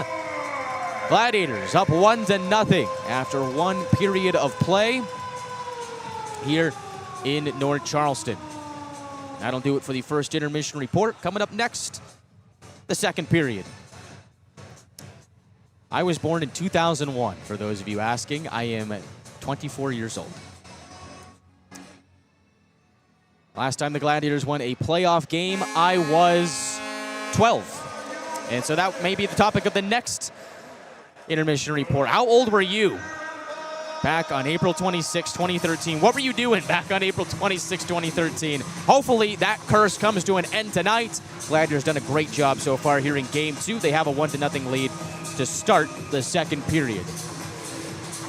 Looks like all things considered, no penalties at the end of that first period, so we start the second 5-on-5. Gladiators wearing their white jerseys, blue numbers in gold trim, will skate from left to right. Stingrays wearing their red jerseys with white numbers and blue trim will skate from right to left. And here is Pinard making his way down the left wing. Nychuk takes the puck away, and that is one of those internal battles in this series, is the two all-ECHL first-teamers, Nychuk and Pinard. Nychuk, fourth Gladiators defenseman in team history, be named to the all-first team. Pinard, who was fourth overall in league scoring, made it for the Stingrays. And so far, Nychuk has gotten the better of Pinard in this series. Loose puck in the neutral zone, handled by Roos. Tries to deke his way in, but person's able to strip it away and toss it into the far corner of Gladiator ice. Loose puck in front. Stingrays create a turnover. Septemfelter is able to mop it up. 57 seconds into the second. Loose puck ended up caroming towards the slot, and Septemfelter on red alert is able to pounce on it to make the save. Welcome to the second period of play presented by Stingray Granby. And TJ Septemfelter's been sharp so far in his playoff debut. Should be a surprise to no one with the way that he has played in the regular season. Another one of those talking points coming into the Kelly Cup playoffs was the lack of playoff experience for the Gladiators. And to put that in perspective, the Gladiators had 11 players who had prior playoff experience. Neither of their two goalies had prior playoff experience coming into this series for a combined 85 games of playoff experience. One of those, Brett Bulmer, who has just about 30 playoff games under his belt, is out of the lineup for the first two games of this series. Put that into comparison, the Stingrays have 15 players returning to the big dance with 135 combined games of experience entering the series. Gladiators lifted out of their own zone after the offensive zone face-off victory. Puck jucked out to center, handled by Lipin. Will drift it to Krenzen, who will look upwards, end up moving it to the left wing as the puck is directed in. Conroy beats out Lipin to it behind Septemfelter. Puck squirts to the far wall as Sylvester tries to clear. Combs is able to hem it in. Quick give and go. Combs shoots and scores. Charlie Combs has the Stingrays' first goal of Game 2, and we're tied at 1.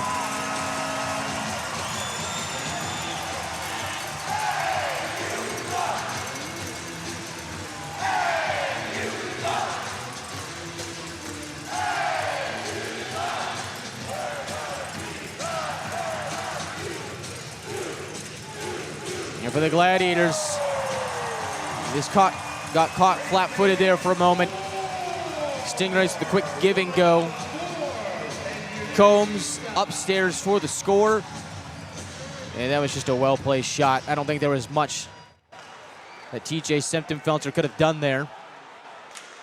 And it's a brand new game as that goal was scored 1:32 into the second. Combs has his second of the postseason. At the right point, it's Orzek taking a shot. Deflects wide of Bjorklund. Neely tries to wrap it around the goal and in, but ends up getting shut down. Young from the left wing, spinning, gets caught in the bind. Puts it below the goal line where it goes by two Gladiators and is picked back up by the Stingrays. Over the attacking line, it's Locus, taken away by Neely. Chucked ahead. Adamson will beat out McNamee to it. McNamee's able to prod it to Young behind the cage as Atlanta gets it back thanks to a strong forecheck. Young sneaks away from the pileup, puts it to the line for Orzek.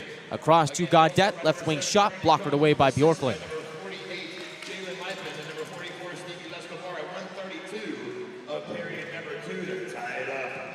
Lipin and Leskovar get the assist on Combs' second of the postseason.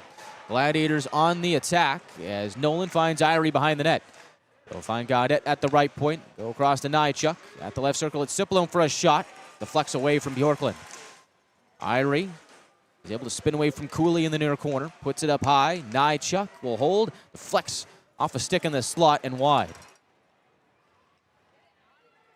Puck behind the cage. Stingrays are able to slink away from Cipollone and throw it out to center ice. Gaudette will cast it back in and get off for a line change. There's 16:45 left in the second.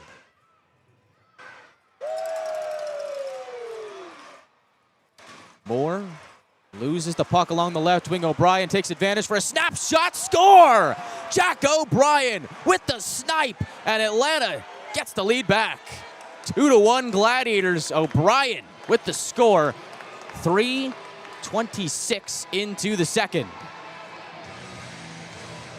Jack O'Brien capitalizes on the turnover, and the Gladiators restore their lead.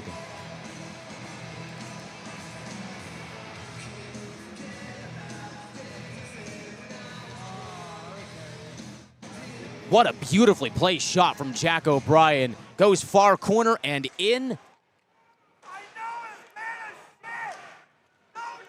And O'Brien has his first of the postseason.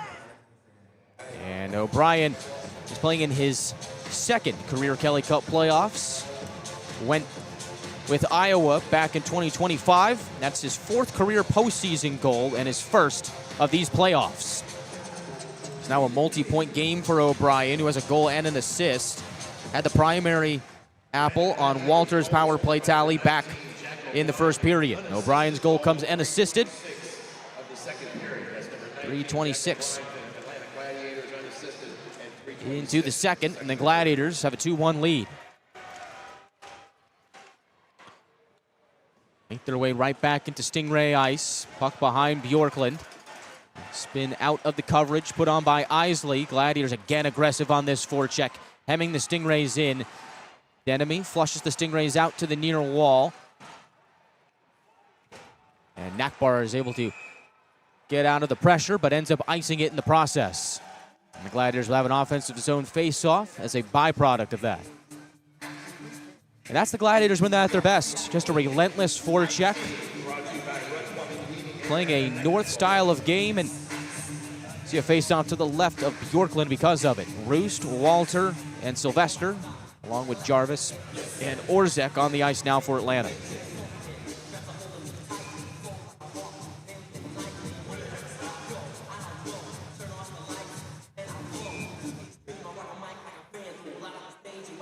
And a bit of a false start here. Breen will come in favor of Guzzo. Bruce will slap it to the wall. Stingrays get it to the line. Kicked downhill by Orzek. Sylvester charges towards the net. Puts a shot high and out of play behind Bjorklund. And the clock will stop. 4:18 into the second. And the Gladiators will keep that same group on the ice. Stingrays will send out their top line with Pinard, Wilkins, and Kupka. Rodzinski and King, the two D-men.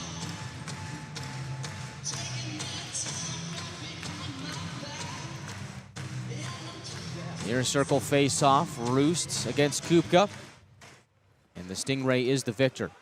South Carolina casts it out to center. Pinard drops it off for Wilkins. Tries to cut towards the net, but Orzek forces him to the perimeter.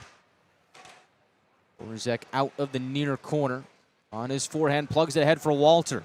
The Swede has some separation down the left wing. Slows up at the half wall. Gets checked twice. Is able to delay to Roost. Finds him further into the corner. Stingrays throw a check and are able to lob it out to center. Gladiators starting to get into that smothering style of game that they love to play, especially when they have a lead. Roost over the red line, pops into Stingray territory. South Carolina will take it right back. Charges in on the left side. Kupka meets the puck at the end wall, slaps it away from Nychuk. Puck will trickle into the far corner as they move it from low to high. Krenzen turns it back to the end wall for Kupka. Nychuk in the area, able to get a stick on puck.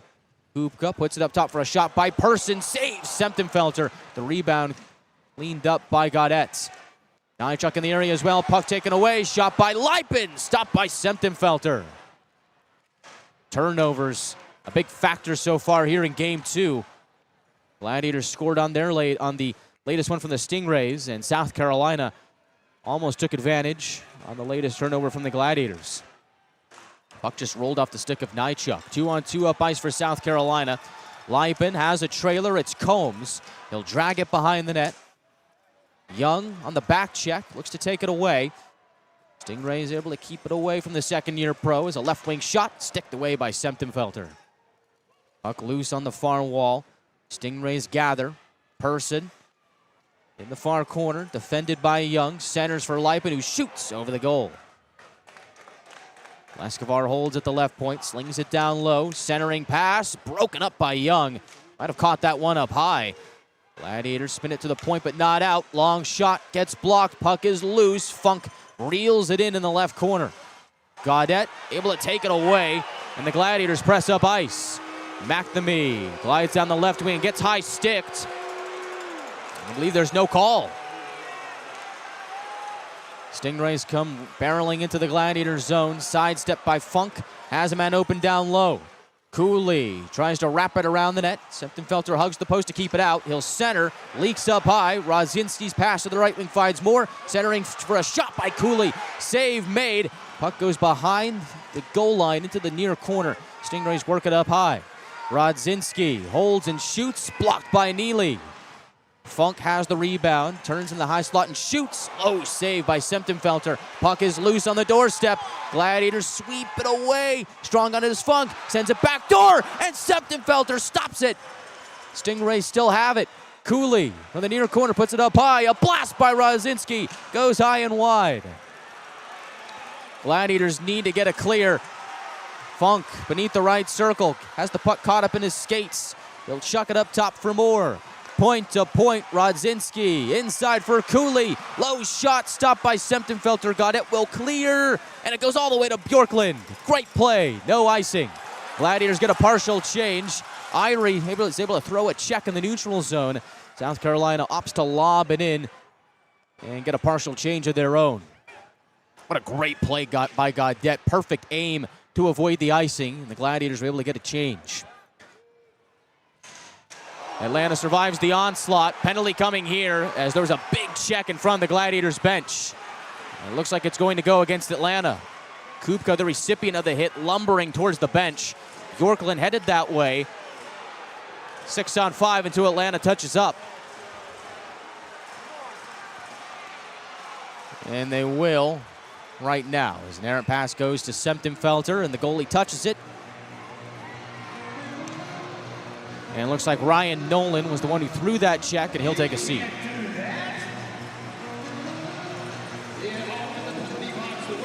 Penalty comes with 11:32 left in the period. And they'll send out the ice crew. Timeout on the ice. We'll take one as well. Gladiators to the Beaver Toyota Mazda penalty kill when we come back. We're 20, and yeah, we're celebrating big. Because in 20 years, we didn't just make the gear. We made hockey cooler. They said we were too loud, too flashy, too different. They told us to tone it down. The Warriors don't tone it down. We go full throttle. And this is just the start. 20 years in and we're just getting warmed up. We're still the brand that makes the gear you can win in, chirping, and partying. And if you thought we were bold before, just wait. The next 20 years start now. Life's too short for ordinary whiskey. Make it infamous.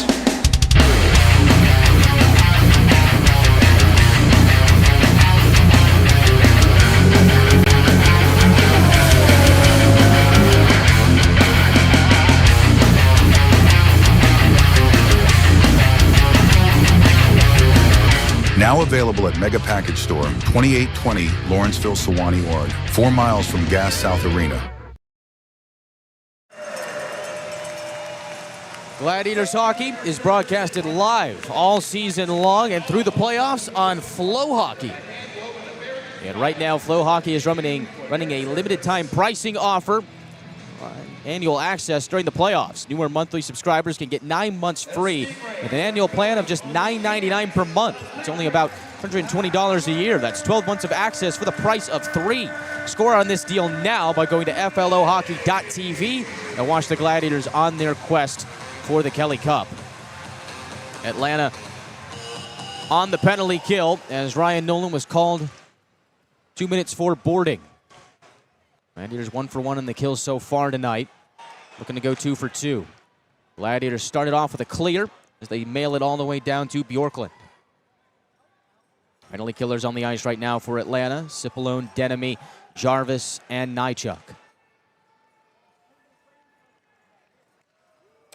Wilkins off the left wing wall, chases it to the end wall. Gladiators mob him there, try and pin that puck up and hopefully shake it free and clear. Stingrays are able to squirt the puck to the line. Cross ice to Pinard, who shoots, blocked by Cipollone. Pinard has the rebound on the right point, steers it downhill to Wilkins. Over to the left wing for Moore. He'll dance his way to the high slot, drifting right passes that way. As Wilkins out of the corner, back to the line. Moore left wing for a shot. That's blocked. Off the stick of Bernard. Back to Moore. High slot shot. Deflects wide. The rebound goes right to the crease. Gladiators sweep it up, but not out. Puck play with a high stick, though, and that does draw a whistle. Jalen Lipin caught it up high, and the fans in attendance are not happy about the call.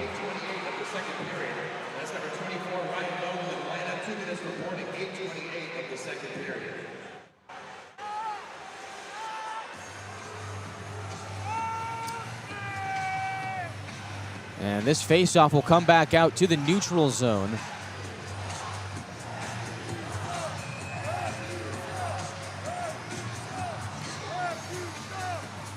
Locus will duel against O'Brien. Gladiators catch a huge break there. South Carolina does win the draw. Adamson will slug it around the boards to the left wing for Funk. Puck rolls off his stick. Conroy has it behind the cage. He will clear as he floats it all the way down to Bjorklund.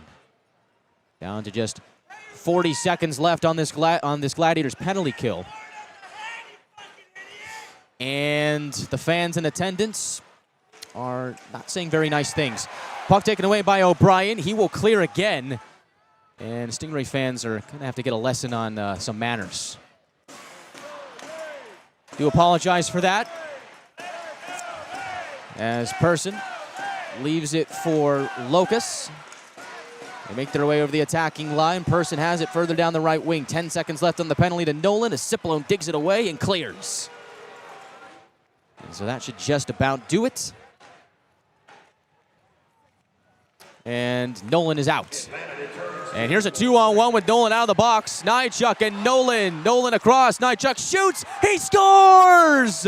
Chad Nychuk with Nolan fresh out of the box scores on the 2-on-1. Atlanta leads 3-1. And Stingray fans are awfully quiet now. Great kill from the Gladiators. Good awareness from Nychuk to find Nolan. Even better pass across the ice from Nolan to Nychuk. And the Gladiators have their biggest lead of the series.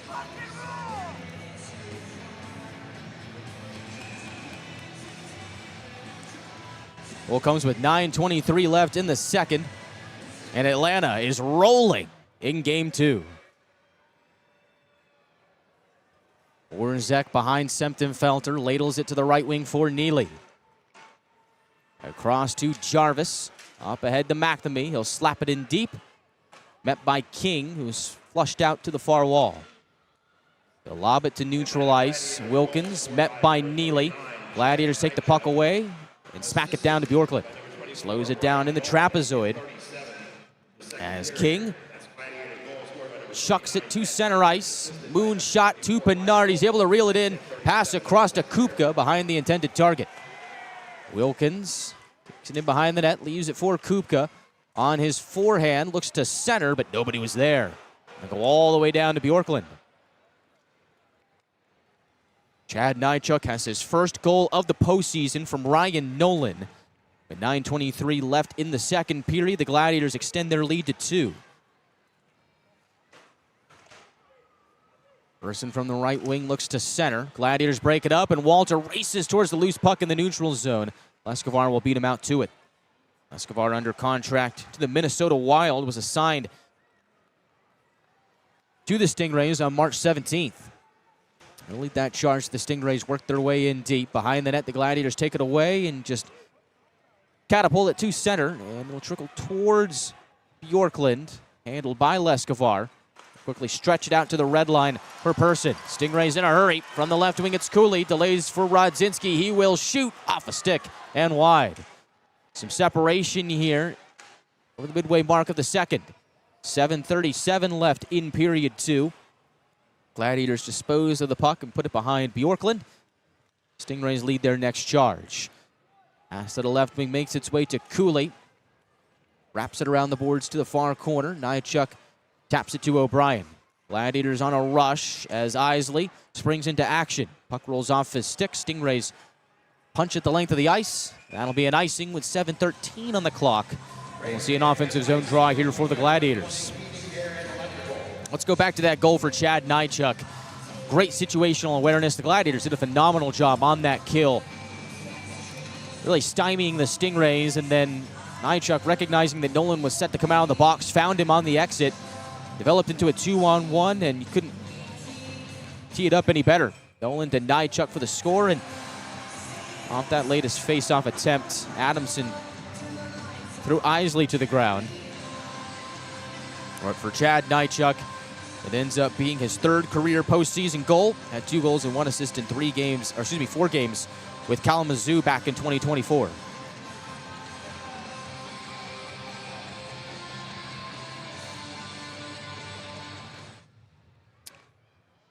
Stingrays win the draw.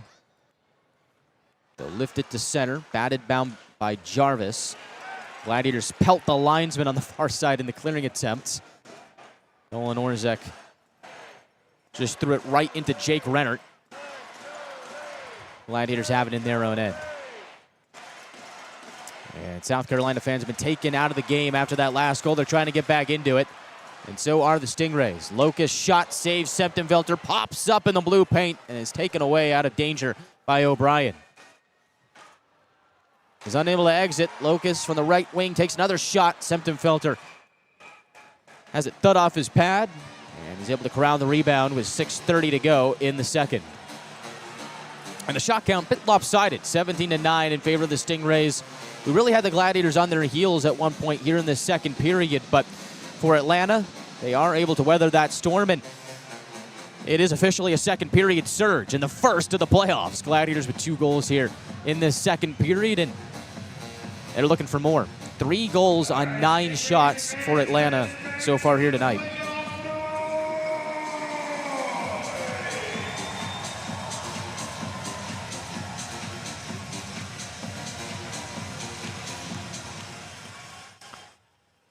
Gladiators win the defensive zone draw and rush out to center. Conroy off the right wing glass, and looks like they did not gain the red line, and it's going to be an icing. Conroy trying to plead his case, but now he's going to need a better lawyer. The officials not having any of it.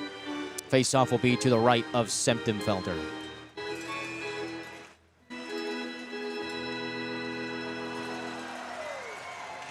Cipollone will take this draw against Kupka.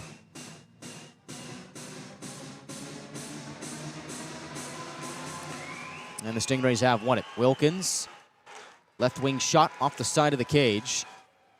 Irie hauls it in from the far wall and sends Cipollone into action. The former Worcester Railer slugs around the boards to the near corner, met by Nolan. Cipollone tripped up. Stay 5-on-5. And Cipollone back to his feet. Slides it up top to Conroy. Tries to slide around Pinard. Almost had it taken away, but was able to get back on it. Ended up just dropping it off to Stingray ice as Nolan throws a big open ice hit on Kupka. 2-on-1 for the Gladiators up ice. Right wing shot by Young is stopped by Bjorklund, and there is no rebound. And Young immediately mobbed by King and Wilkins. How about that hit from Ryan Nolan on Kupka? Just textbook open ice hit. And that is classic playoff hockey. And welcome to Gladiators and Stingrays. Atlanta leads 3-1. Second period goals from Nychuk and O'Brien has given Atlanta its biggest lead of the series. 5:42 left in the second period. We're back for more action after this on the Gladiators Broadcast Network.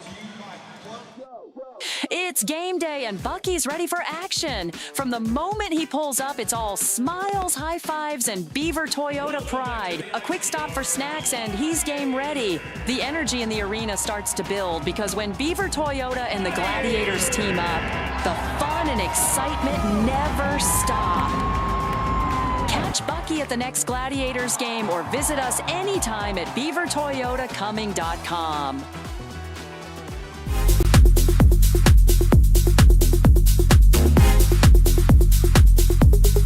more than just cookies.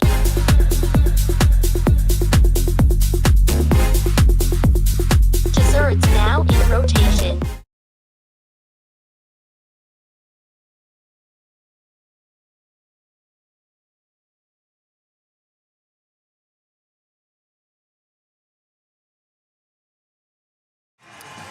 Gladiators hockey is brought to you by Freddy's. Spiced up at Freddy's by trying the new Mike's Hot Honey Chicken Sandwich or chicken tenders and the new Molten Chocolate Cake Shake at Freddy's at 2230 Peachtree Industrial Boulevard. And just a friendly reminder that the final 2 minutes of the second period are Freddy's Frozen Minutes. If the Gladiators score a goal in the final 2 minutes of the second period, all of our season ticket holders will receive one free mini custard at Freddy's on Peachtree Industrial Boulevard. We are 3 minutes and 42 seconds away from that, but time flies, so make sure you're prepared. Face off to the left of Bjorklund. Young will take this against Leipen, and he will win it. Off the draw, McNamee spins it behind the net to Neely. From the left circle, he will shoot. It's a body on the way. Another backhand try. Hits King up high. Neely got upended, and Stingrays will stretch it up ice to Leipen. Into Gladiator ice. Tries to snap a shot from the right wing. That got blocked. He passes left wing for Rodzinski. Return feed for a shot by Leipen. Hits a stick and goes out of play. 5:20 on the clock here in the second. And the Gladiators done a good job of taking away those high danger chances for the Stingrays so far in this game. Well, the shot count may be 17-10 in favor of South Carolina. A lot of those shots have been from the perimeter. Face off to the right of Septemfelter. Roost on with Walter. And Sylvester will take this draw.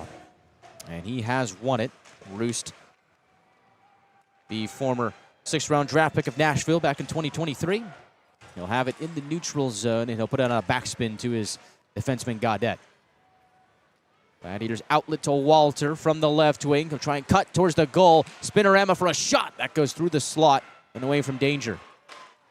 Sylvester from the right circle shoots. Save made by Bjorklund. He'll eat that one up with 4:55 to play in the middle frame. We are off to Duluth after this one for games 3 and 4 on Monday and Tuesday night. Both games have a 7:10 puck drop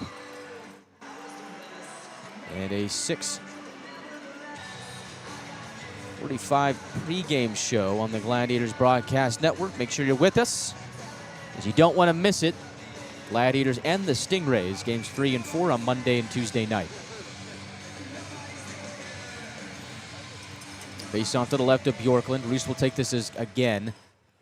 This time Leipen is the victor, and the Stingrays will chuck it up the ice, wanting Locust. Gladiators take it away. Walter off the near glass to Roost, and he'll plunge into Stingray ice. Drifting towards the left wing. Roost tries to leave it for Gaudette. Active stick by Funk gets in there, and now Leipen breezes into Gladiators territory. Atlanta is able to come up with a takeaway as now Sylvester goes the other way. From the high slot, he will shoot, and they score! Adam Isley with the deflection, 4-1 Atlanta.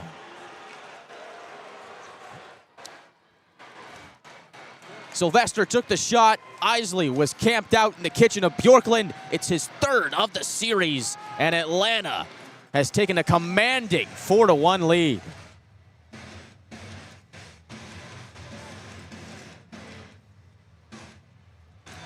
Three goals in the second period for the Gladiators. That's a surge if I've ever seen one. 4:23 left in the second. Atlanta by 3. Adam Isley has been magnificent as Denemy snaps a shot on goal off the ensuing faceoff. Blocker saved by Bjorklund. Gladiators not backing away. Stingrays out to center. Trot pass to Wilkins. Return it to Kupka in the far corner. Gladiators quickly swarm the puck and create a takeaway. Behind the net, it is Jarvis. Off the far glass and out. And the Stingrays just have no answers for what the Gladiators have thrown at them here in Game 2. Atlanta's just been relentless with its forecheck, and really, they've checked all the boxes on the keys to the game. And we'll recap that right now. Presented by Beaver, Toyota, and Mazda. Here they were. Key number 1, play fast. Check. Key number 2, in the net fronts. Check. They scored on their last goal because of that. And finally, the third key, simplicity. Check. Gladiators 4 goals on 12 shots. And they are up big in game 2. Irie from the left corner steers it to the right. Nolan reels in the pass and returns it to Irie. Along the left wing, he shoots. Waiting back door is Nolan. He's directed behind the cage. Tries to chuck it to the slot. Stingrays pick it free and emerge to center. Over the logo, it is Person. Leaving it for Combs. Snapshot blocked by Irie. Puck tumbles out to neutral ice. Leipin plunges in on the left wing. Swerves the puck around the horn to Person. Tries to put it back behind the net. Gets caught up in the skates of one of the referees, as that was Brendan Schreider. Less with control behind Sempton-Felter. And the Gladiators will outlet up the ice to Cipollone. Will enter on the right side. Evades a check from Rodzinski. Throws it behind the net.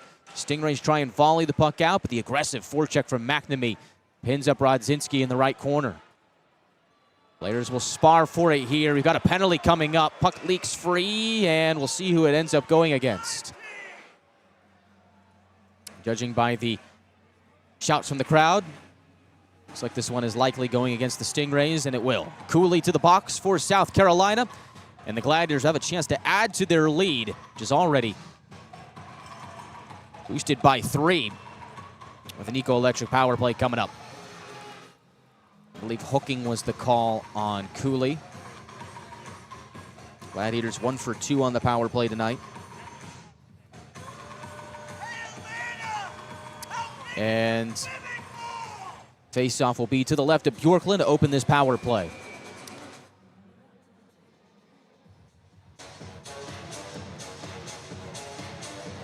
Face-off will be on the near circle. Gladiators will open the power play with Young, Walter, O'Brien, Roost, and Nychuk. 4 forwards, 1 defenseman. Watch out for Nychuk to quarterback things, as he already has a goal and an assist so far today. Nychuk to Young off the face-off victory. At the right point, Young gives it back to Nychuk. Thread at left wing to Roost. Scans his options. Has O'Brien beneath the circle. Will go behind the net and return it to Roost. Quick pass up high. Nychuk shoots. Eaten up by Bjorklund with no rebound. All that happening 20 seconds into the Gladiators' 3rd power play of the night. 2:24 on the clock in the second. And another note on Chad Nychuk, as he really was the Gladiators' quarterback on the power play in the regular season. 2 power play goals. Led the team with 17 power play assists. And on the topic of power play goals, watch out for Alex Young, who did lead the team with 9 in the regular season. Face-off on the far circle this time. Same 5 stay out for Atlanta. Stingrays win the draw. They'll shuffle it to the near wall. Roost picks up the loose puck and slugs it to the left wing for Young. Waiting at the half wall. Tries to get around Locus. Young spun down to the ground, digging at it from his knees. The board battle ensues in the far corner of the Stingrays zone.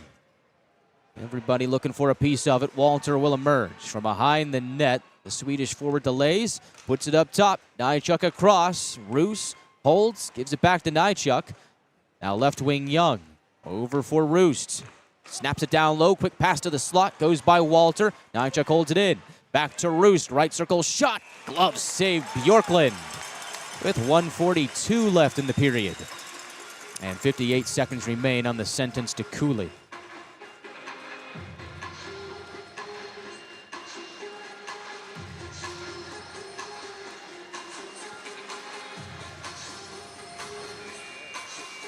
Draw will be on the near circle. Gladiators send out new power play men, as it'll be Cipollone, Neely, Sylvester, Isley, and McNamee, the full 5 forward fleet. Cipollone to take the draw against Guzzo. And Guzzo does win it.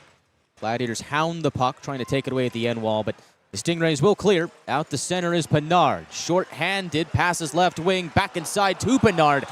Puck rolls off his stick, and the Gladiators are able to press out the center. Sylvester on the run. Gains the attacking line. Sends it to Neely, who shoots. Snapshot turned away by Bjorklund. And it's Pinard again, rumbling through center. Tries to cut inside. He shoots. Eaten up by Semptimphelter. Vacuums that one up with 1:11 left in the second and 26 seconds on the penalty to Cooley.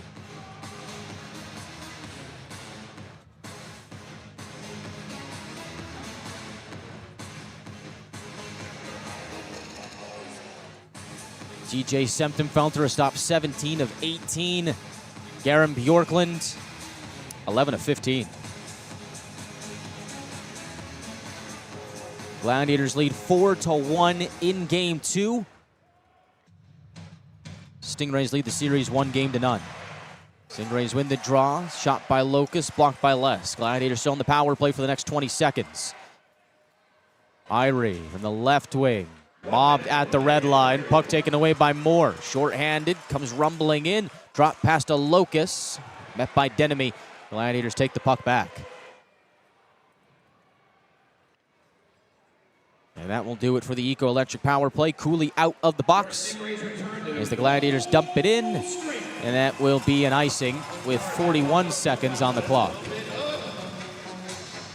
What has been a second period surge for the ages. Gladiators 3 goals in the second period here today in game 2.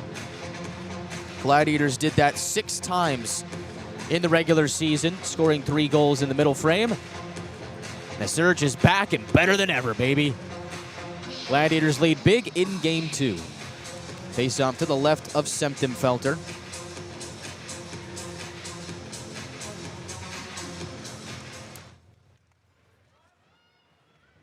And it'll be directed to the corner wall. Cooley checked hard by Denemy. Stingrays keep a hand on the puck, though, as they send it behind the cage. Nakbar scans the interior. Les doesn't give him a lot of time to think. He'll chuck it up top to Rodzinski. Spins away from Nolan, but Nolan able to get a stick on it at the last moment. Sends him back out to center ice. Puck ping-pongs into the Gladiators' end. Denemy able to corral it. Lobs it out to center. Handled by King at the red line. 5 seconds left in the period. Just drive it back in. Slowed down by Semptimphelter, and that is the end of the second period. The Gladiators surge to a 3-goal lead. Atlanta leads 4-1 through 2 periods of play in game 2.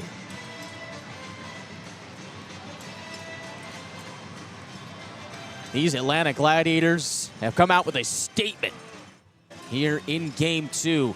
It's the biggest lead of the series on either side. Gladiators 4, Stingrays 1. We'll talk all about how these Gladiators were able to frustrate the Stingrays through 2 periods of play.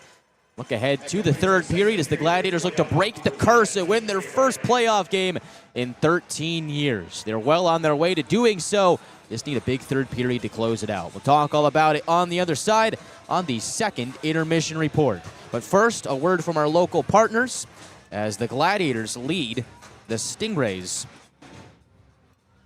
4-1. After this, we're back. After a word from our local partners.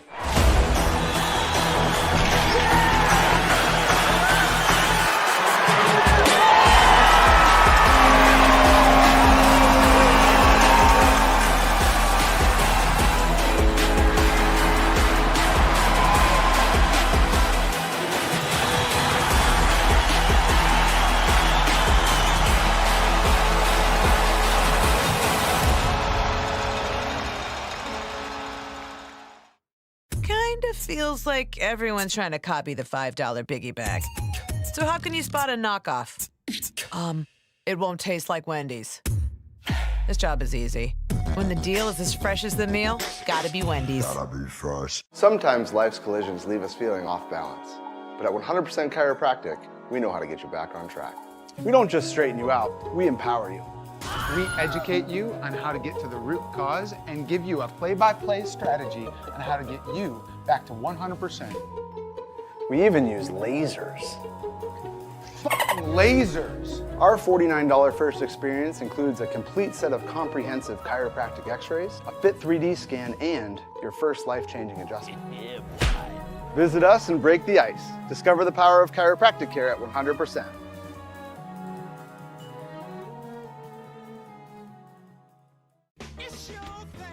When you need inspiration, it's worth shopping Kroger.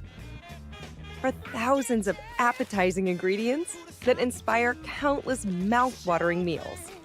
And low prices that add up to big savings, like over $600 in digital coupons each week, and up to $1 off per gallon at the pump. So you can get big flavors and big savings. Kroger, fresh for everyone. Gwinnett Fire and Emergency Services is ready to answer the call, but we'd rather prevent them. Our free home safety survey includes checking smoke alarms, identifying common hazards, and reviewing your family's home escape plan. Schedule yours today. The Gladiators' second period surge is back and better than ever for the playoffs. Atlanta, with a 3-goal second period, has leapt out to a 4-1 lead through 2 periods of play in Game 2. Guy Chiarenza with you here on the Gladiators Broadcast Network from North Charleston Coliseum on Flow Hockey and YouTube.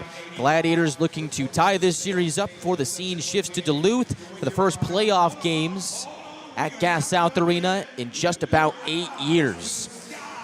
If you haven't got your tickets already, you can go to atlantagladiators.com and secure your seats, or click the link in our YouTube live chat that's pinned and secure your seats for games 3 and 4 on Monday and Tuesday nights. Both have a 7:10 puck drop time on the Gladiators Broadcast Network. Coverage will begin at 6:50.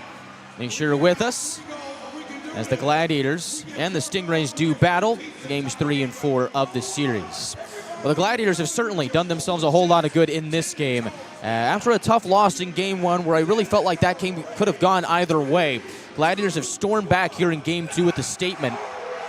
Just about everybody's chipped in. It's been a full team effort in this game. Let's talk about how we got here for our first 2 periods recap. And so we'll start with Isaac Walter scoring right off the rip. The Gladiators get an early power play with Dean Locust in the box for hooking, and they score 35 seconds into it. Looked like the Gladiators were off to a dismal start to that power play. Stingrays were able to clear early, and the Gladiators really had nothing going upon their zone entries until O'Brien threads a perfect seam pass to Walter from wing to wing. Walter creates some separation, gets one-on-one with Bjorklund, and goes backhand upstairs for the score. O'Brien and Nychuk get the assist as Atlanta led 1-0, and they held that lead through 1 period of play.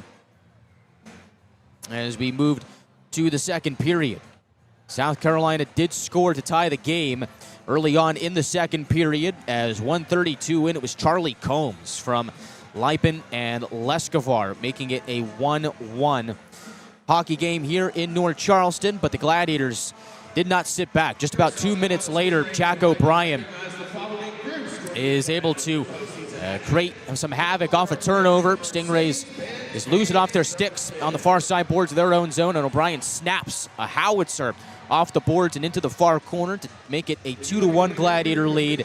And ever since then, the Gladiators just continue to add to that lead, as Atlanta has been great on the penalty kill so far in this series, and even better in this game than they were from last night, as Atlanta gets a successful kill about midway through the period, and Chad Nychuk realizes that Ryan Nolan set to come out of the box, finds him as he returns to the play. Nolan on the right wing, Nychuk on the left. It's a 2-on-1 for Atlanta. Nolan to Nychuk to the back of the net for the score, and Atlanta has a 3-1 lead on that play. But wait a minute, we're not done yet. Chad Nychuk keeps his fingerprints all over this game. Nychuk to Sylvester, 4:23 left in the second period. Sylvester snaps a shot towards the goal, and Isley, camped out in the slot, is able to direct it into the back of the net. It's his 3rd of the postseason, and the Gladiators are rolling. They are off to a 4-1 lead through 2 periods of play here in Game 2 as they look to even up the series, heading back home for Game 3. And so the shot count was 6-6 in the first period.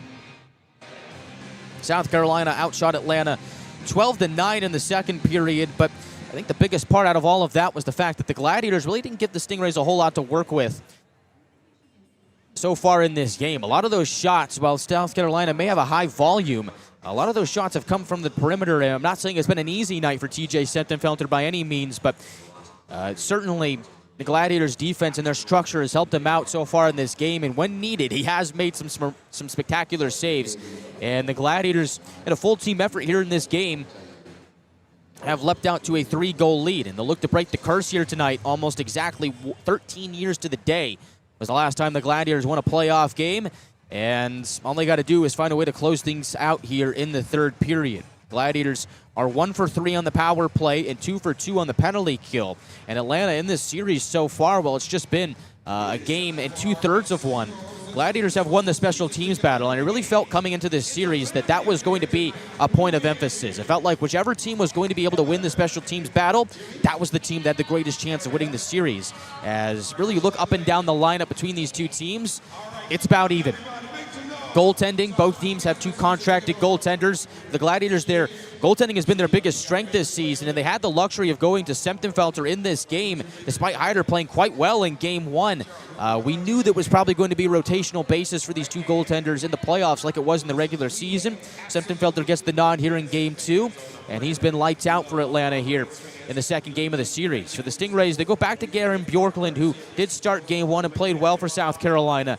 And it's been a bit of a rough night for Bjorklund. I almost wonder if we see Seth Isley here in the third period for the Stingrays, as the Gladiators have scored 4 goals on 15 shots. Bjorklund stopped 11 of 15 so far in this game. And while you may be able to say that 4th goal for the Gladiators, the deflection from Isley, wasn't really his fault, the Gladiators really have stymied Bjorklund so far in this game, and it's been a rough night for the Stingrays netminder, as so far the Gladiators won the goaltending battle, and they've also just been able to get back to their defensive structure here in this game as well and really play a cool and composed style of game. As let's go back to the keys to the game presented by Beaver, Toyota, and Mazda, as the Gladiators really have checked their boxes so far in this game on the keys that were laid out from head coach Matt Ginn. So the first key was to play fast.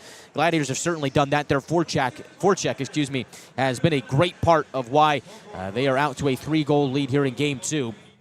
So they checked the box there. Then the second key was to win the net fronts. Well, we saw that on that goal from Isley, the deflection in front. He only scores that goal because he's camped out in front of Bjorklund. So you can check that box. And finally, the third key is just simplicity, playing a simple style of game, and the Gladiators have done just that as well. I think at times in this game, the Stingrays have overcomplicated things. They've turned the puck over, and that's why O'Brien was able to score the go-ahead goal early on in the second period. So the Gladiators have really stuck to their morals here in this game. They've been able to play their style of game, and that is why they are up big here in Game 2. But this one not done yet. It is playoff hockey. Anything can happen. Third period on the other side, and we'll talk about what the Gladiators need to do in the third period to close this one out and get their first playoff win in just about 13 years. We'll talk all about it on the other side of the break, as it's Atlanta 4 and South Carolina 1 through 2 periods in Game 2.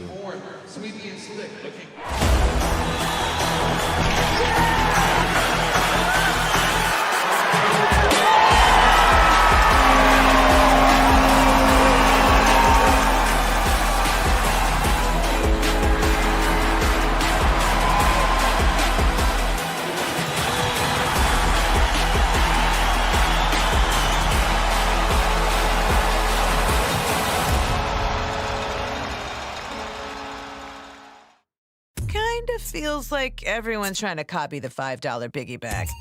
So how can you spot a knockoff? It won't taste like Wendy's. This job is easy. When the deal is as fresh as the meal, gotta be Wendy's. Gotta be fresh. Sometimes life's collisions leave us feeling off balance. But at 100% Chiropractic, we know how to get you back on track. We don't just straighten you out, we empower you. We educate you on how to get to the root cause and give you a play-by-play strategy on how to get you back to 100%. We even use lasers. Lasers! Our $49 first experience includes a complete set of comprehensive chiropractic x-rays, a fit 3D scan, and your first life-changing adjustment. Visit us and break the ice. Discover the power of chiropractic care at 100%.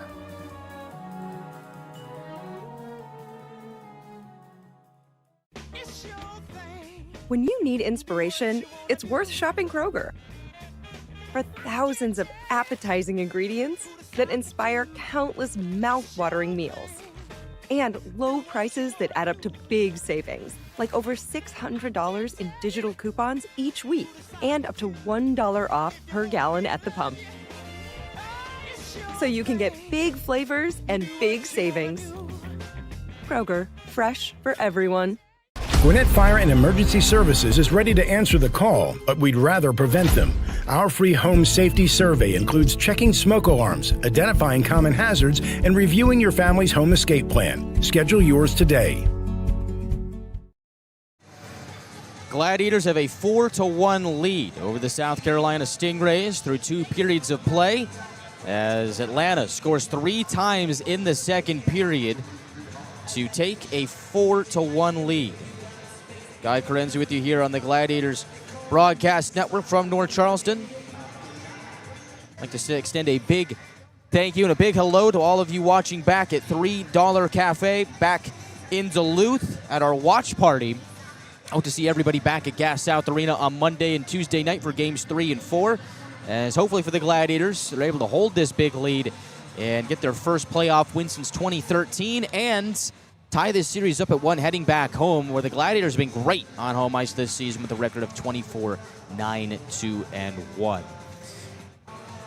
Things really opened up a bit back there in the second period. The Gladiators really found their skating legs. Seemed like South Carolina sat back a bit, and one thing that kind of got lost in the minor there with that big scoring surge from the Gladiators there in the second period was there was a point in time where the Stingrays had the Gladiators on their heels, and it looked like South Carolina was going to score. Atlanta was able to weather the storm, and I just want to point out the great play from the rookie Cam Gaudette.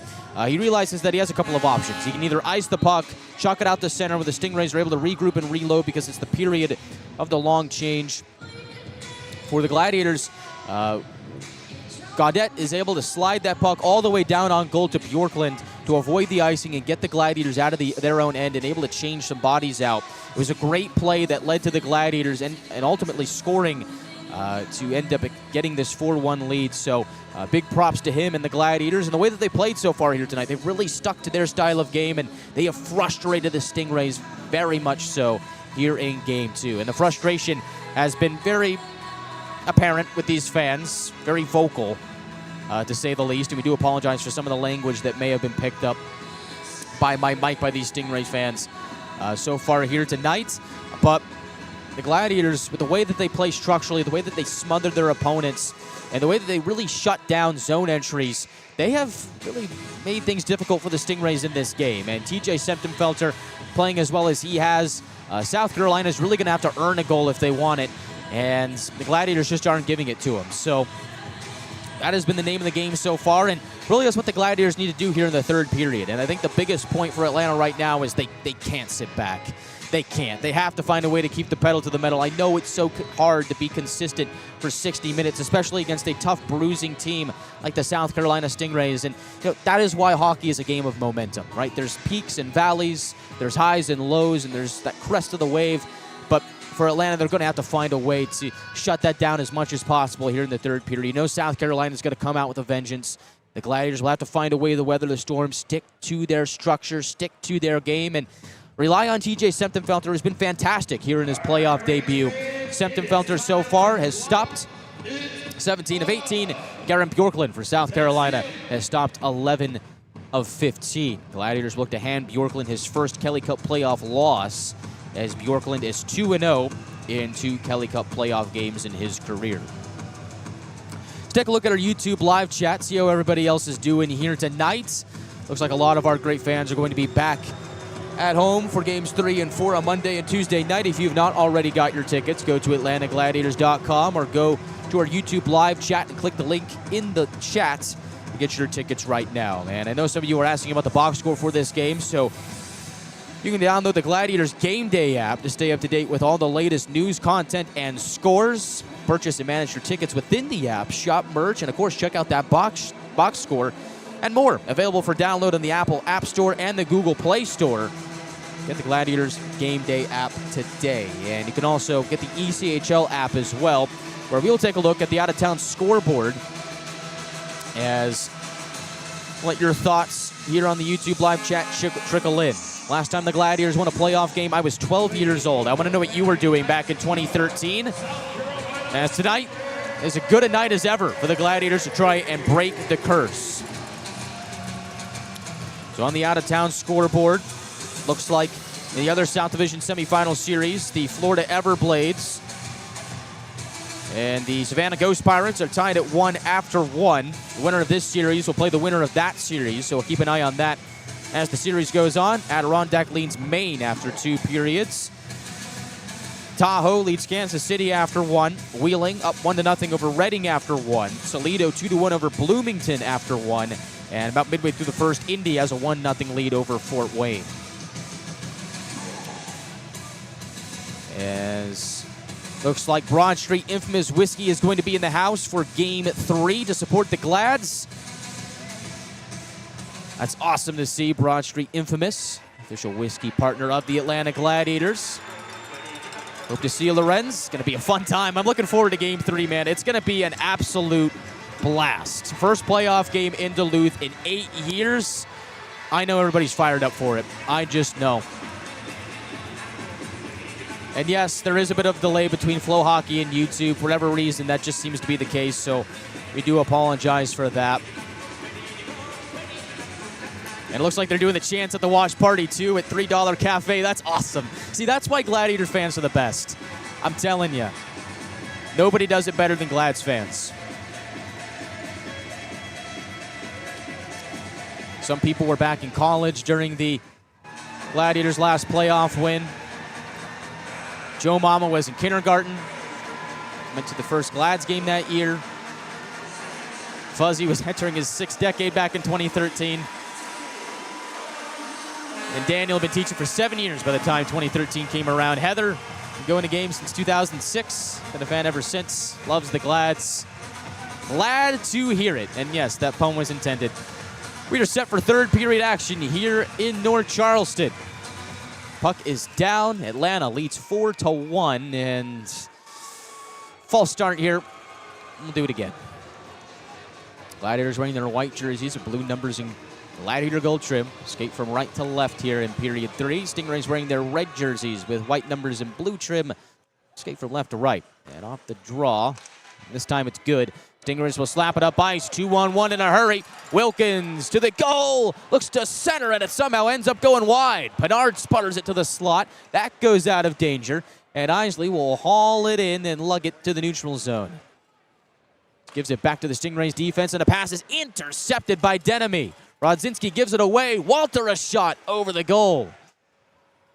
What an interesting start to the third. Conroy, point to point for Nychuk. They'll trade places. Conroy shoots, blocked in front. Puck swept away. 3-on-2 for the Stingrays up ice. Kupka inside to Rodzinski, brushed away by Nychuk. He'll check down Pinard. Puck taken in by Walter. Over the red line. He'll throw it in. Met at the end wall. Roost and Person will battle. Puck jabbed away. Roost has it. Spins away from the coverage. Locates Sylvester. Return feed. Breezes by Roost. Krenzen tries to slap it out. Help from Lipin. And the Stingrays will have some breathing room. Guy Chiarenza with you here on the Gladiators Broadcast Network. Gladiators lead 4-1 in Game 2. Stingrays lead the series 1-0. Gladiators looking to tie this series up before they head home for Game 3. Pearson whiffs on a shot. Gladiators able to smack it out to center. Walter was able to bob a little bit. As Conroy reels it in at his own blue line, takes a check from Combs. Stingrays will just plop it behind the net where it's handled by Les. At the third best single season plus-minus wise in Gladiators franchise history did Brendan Les with a +26 rating. He's absolutely phenomenal in his first year in Gladiator Gold and Blue. Neely takes it through the neutral zone, powering down the left wing. Tries to slide by Lescavar, but rookie defenseman under contract with Minnesota is able to locate Nakbar on the far wing, and he will just rip it out to center. Young at the red line takes the loose puck and jams it down to Bjorklund. On his forehand, pops it back to the far wall for Nakbar. He'll gain the red line and find Locus up ahead. A glance off his stick behind the net to Cooley. Shadowed by Orzek. Nakbar tries to stuff it in. Semptimphelter sprawls out, loose at the side of the cage. And Young is able to clean up shop and lift the puck out of danger. And that's what I was talking about during the second intermission report. You just knew the Stingrays going to come out with a purpose here in the third and throw everything they could at Semptimphelter. Gladiators doing a nice job here during the opening 3 minutes of the third to keep the puck out. Irie tips the puck in deep. Cipollone in pursuit. Beat out to it by Adamson. Gives it away to Nolan. He'll send it to the left point for Nychuk. Snapshot gets blocked by Breen, and the puck will skitter all the way down behind Semptimphelter. Gaudette meets at the end wall. Checked by Funk. Puck leaks free to Cipollone. Gladiators turn up ice. From the red line, the national champion with Quinnipiac drives it in. Cipollone off to the bench. Funk carries the loose puck out to center, brushes left wing for Kupka. Tries to get around Les, forced to the outside. Kupka around the goal, leaves it for Funk. He'll try and send it to the slot. Shot stopped by Semptimphelter on Kupka. Might be his biggest save of the night on one of South Carolina's most lethal weapons. Kyler Kupka burned the Gladiators badly in the season series. 11 points in 7 games in the regular season, and he had an assist in game 1, but Semptimphelter silences him there with a big save point blank. Face-off will be to the left of Semptimphelter. First-year pro out of the University of North Dakota. Stingrays win the draw. Pinard to Rodzinski. High slot Pinard. He shoots, blocked by O'Brien. Gladiators take it, rushing up the ice. Enemy to O'Brien. He gets high-sticked.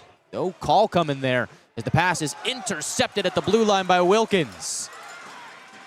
O'Brien not happy about it, and rightfully so. Puck taken into the near corner of the Gladiator zone. Kicked out of the pileup by Conroy to O'Brien. He's able to nip it out to the neutral zone.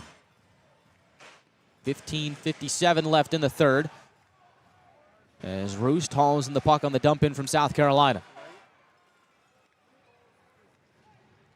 Conroy jolts it to the neutral zone. Sylvester tried to leave it for Roos. The Stingrays read that, and they will head on to the attack. Combs over the attacking line, stuffed by Walter. The Swede digs it out of his skates, rolls it back to his defenseman Les, who has Conroy behind the cage. Up the ice for Sylvester, off the wall to Walter. Springing into action, drives towards the net, tried to center for Roos, but the pass picked off by Leskovar. Now Krenzen looking up ice, moves it D to Leskovar. Over the red line, pounds the puck, corner to corner, where it's met by Jarvis on the near side. Flips the script to the far for Orzek. And he'll just lob it to center. Gladiators with a 3-goal lead. Not really any kind of hurry. They do continue to press. Stingrays waffle it back in off the end wall. Orzek there to meet it, along with Jarvis. Puck taken out of danger by Neely. Pushed ahead for McNamee. Glances off his skate, chases it in deep, and they're going to call an icing on that play, but that was close. McNamee was hustling toward it, but looks like Adamson about a step ahead. You see a face-off near Semptimphelter with 5:10 gone by in the third.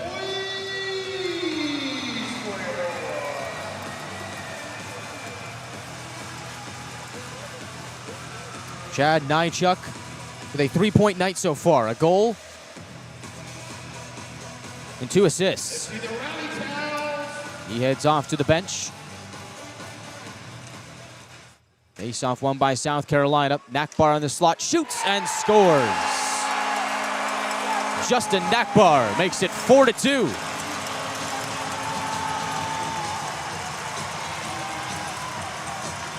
And that was something that the Gladiators could not have happen. Set play, Nakbar from between the dots, takes the shot and scores.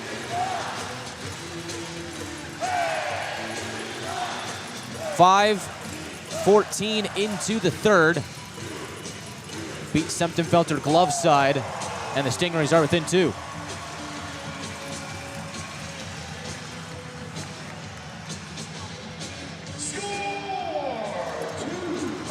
And maybe that'll wake-up call for the Gladiators, who hadn't played bad to start the third period, but now certainly have to understand what the Stingrays are capable of and what they're going to try to do here towards the end of the third period. Gladiators push it into Stingray ice. Irie around the boards to the far wing. Loose puck goes to Pinard. And so Nakbar, who had 2 assists in game 1, has his first of the series. It's South Carolina's second goal of the night. 4-2 game from North Charleston.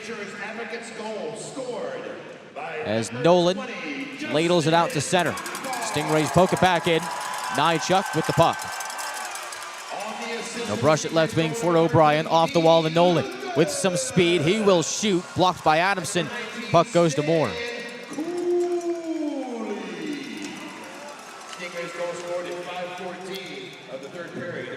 It's Nakbar from Locust and Cooley that has made it a 2-goal game. Gladiators create a turnover but can't get anything to come out of it. The Stingrays do ice the puck in a hurry as they stripped it away. And the clock will stop with 13:40 left in the third. For the Gladiators, simply put, cooler heads will prevail. And gave up that goal in the set play. Face-off win quickly to Nakbar for the score, but they do still have a 2-goal lead, and if they are able to keep their composure here, they should be fine. Roost take this offensive zone face-off to the left of Bjorklund. The opponent is Leipen. Roost does win it, but they blow the plate dead, and we'll get a do-over.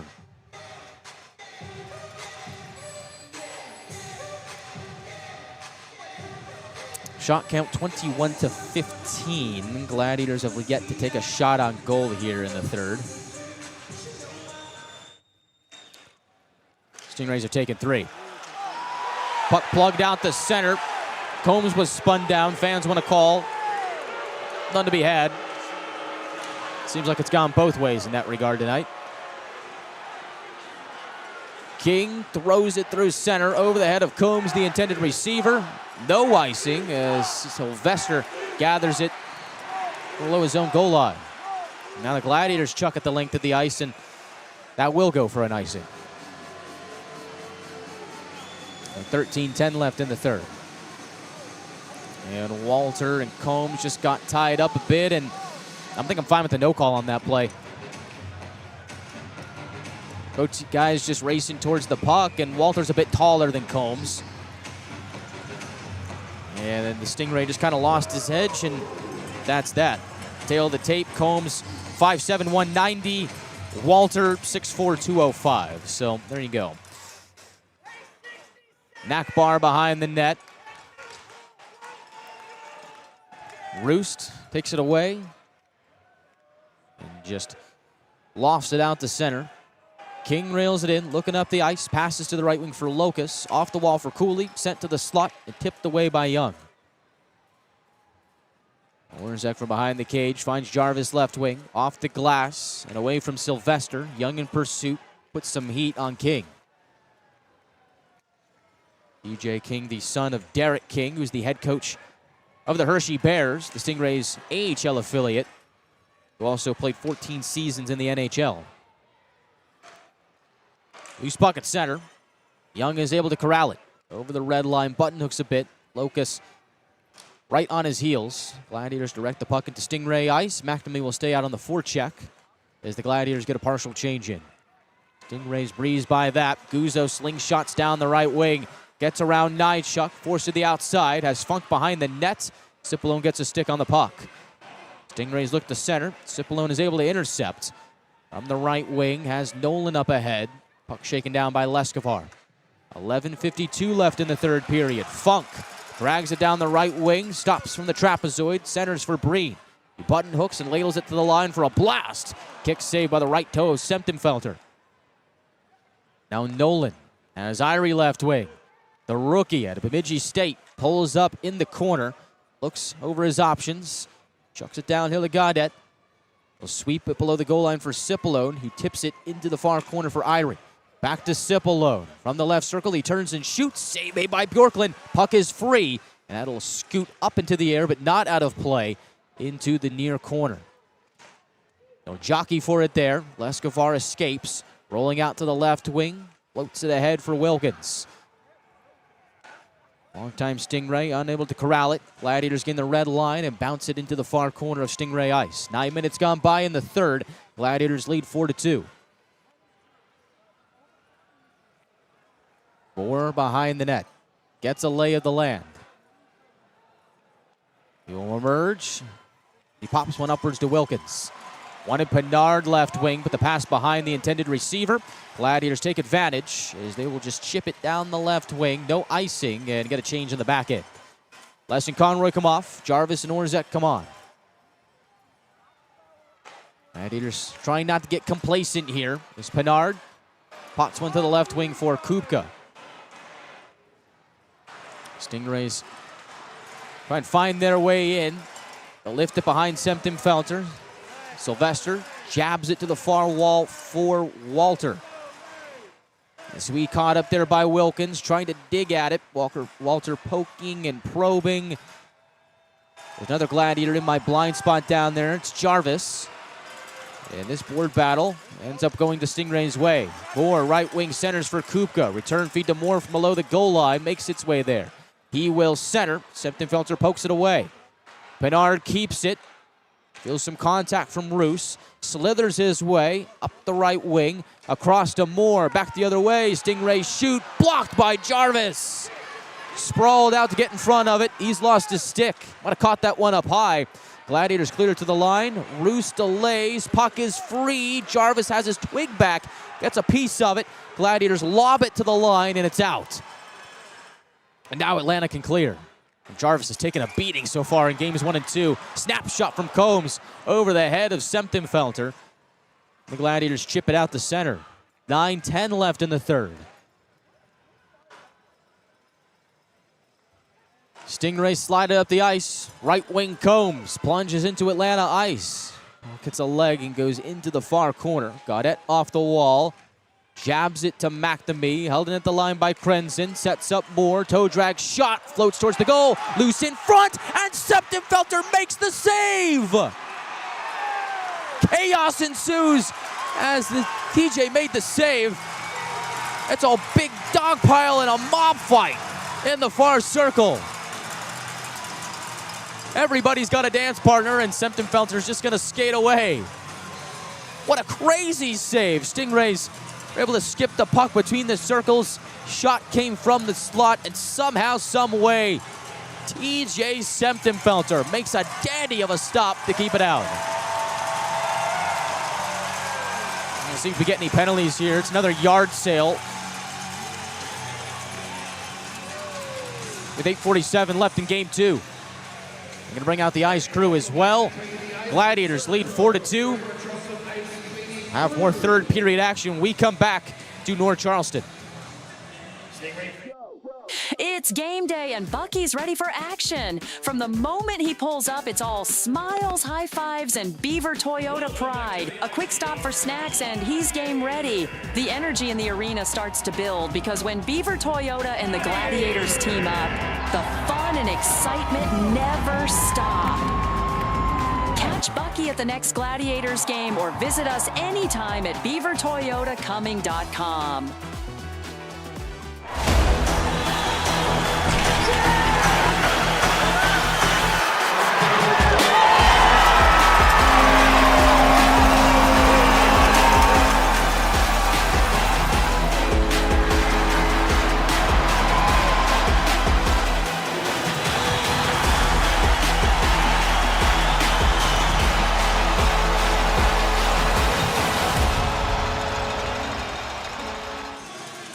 TJ Felter has come up clutch in game 2. He stopped 20 of 22 so far in this game, and his latest save was an incredible one. I'm running out of words to describe the way that this guy makes saves. So fun to watch. Keeps it a 2-goal game here with 8:47 left in game 2. Looks like out of all of that, no penalties were called on that scrum that ensued after the save from Felter. Neutral zone face-off out of all that chaos. Cipollone will take it. Stingrays will win it. Cooley with the work. Stingrays float it into Gladiator ice, played by a high stick. Stingrays did touch it beforehand as the Gladiators take it back. Nolan cuts towards the net. It'll roll in towards Bjorklund. He'll spin it behind the net. His play stays alive. Gladiators keep the line for a long shot, blocked by Rodzinski. Finds Makbar through center. Justin Nakbar scored the Stingrays' second goal as his pocket picked by Gaudet. Gladiators lifted up the glass, but not out. Now Nychuk will bully his way out to center and over the Stingray line. Met in front of the bench by Moore. Nychuk pulls back and gets off for a change. Meanwhile, Irie on the forecheck, causing a commotion. And the Stingrays end up icing the puck with 7:59 left in regulation.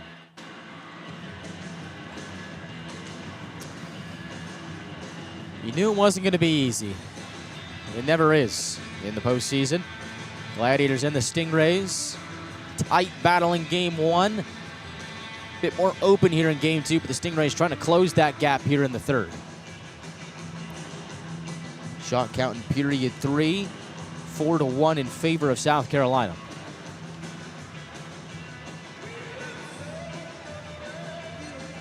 Face off to the left of Bjorklund. Isley will take this against Cooley.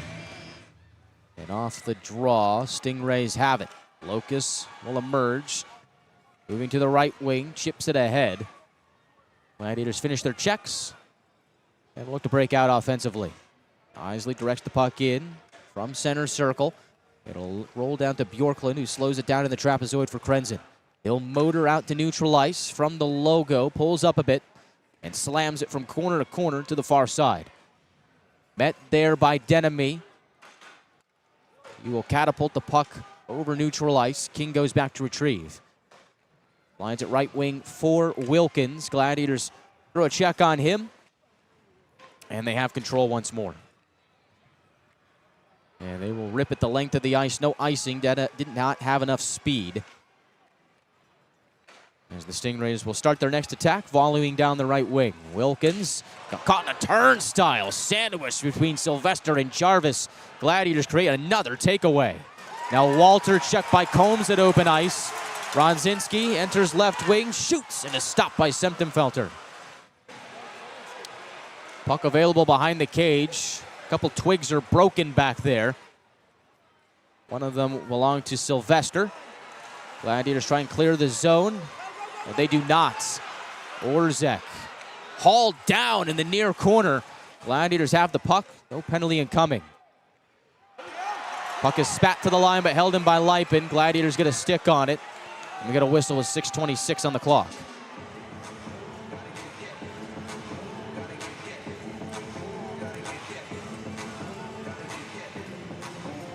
And both teams will get a change here. Broken twig from Sylvester picked up, and thanks to the hard work of Ben Ellis, the Gladiators equipment manager, Sylvester has a new one. Players on the ice for Atlanta right now: Young, Neely, and McNamee, the forward group. Defensemen Gaudet and Nychuk. As Nychuk has had a monster game with a goal and 2 assists, and Jack O'Brien having a night as well with a goal and an assist. Stingrays slam it in deep. It'll roll to the far corner. Neely's there to meet it. Takes a bit of a check. Gladiators rip it to center. Ends up hitting a stick and boomeranging to Cooley. Stingrays wire it in deep from the end wall. Young just to slip away from the forecheck. Working along the far side wall. Cooley spits it behind the net for Locus. He'll creep his way to the near side. Tries to shovel it deeper, but the Gladiators get in front of it. Puck goes back to center, and a little bit more. Leskovar has to track it down. Stevie Leskovar over the red line has Wilkins. It'll bounce off his stick. Gladiators have control. McNamee in the neutral zone. Softly chips it in deep. Heads off for a line change, and now it becomes a game of time. Stingrays running out of it. Wilkins checked at the blue line. Great play. Cipolone up ahead, ladles it back to South Carolina ice. Now watch these Gladiators to control the neutral zone here, especially without the puck, as they're going to make these zone entries for South Carolina very difficult. They've got 3 men stationed at the blue line right now. Pinard gains the attacking line. slows up, chucks it right wing for Wilkins, and he'll direct it behind the cage. Les is there to meet it, jockeying with Kupka. Conroy joins the fray as Les gets held up. He's able to direct it to Irie, and he'll skate it free. Pass for Nolan, picked off by Moore. Around the right wing, passes across. Kupka delays for a shot, and they score. Funk makes it a one-goal game with 4:41 to play.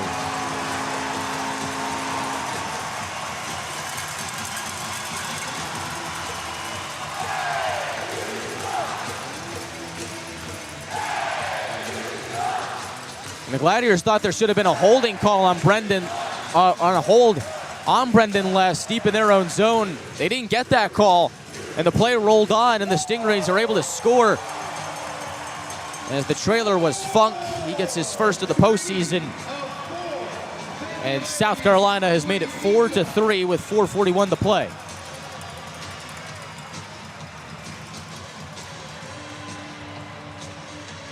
And it's the final 5 minutes presented by Zaxby's. Your Stingrays scored in the final 5 minutes. So one lucky Century wins. You see how the Gladiators respond here. On their heels in the third period of Game 3. Shot count 5-1 in the third in favor of South Carolina. And the Stingrays have the puck. King off the wall, directed to Semptimphelter. Jarvis heaves up to the right point, held in by Krenzen. Stutter steps, has Cooley for a shot, whistles through the slot, held in at the left point by King. 4:20 to play, 1-goal contest in Game 2. Krenzen at the right point, gets a lay of the land. Flings it behind the net and into the far corner for Nakbar. Gladiators get a stick on it, but they don't have control. Puck slant towards the slot. Semptimphelter pokes it away, and the Gladiators will clear, and it's an icing with 3:57 to play. With your visionary insurance advocates goal, scored by number 16, Zach Boom. The assist on the Stingrays goal, number 18, Tyler Kupka. And number 74, Connor. Kupka and Moore get the assists on Funk's goal that has brought the Stingrays within one.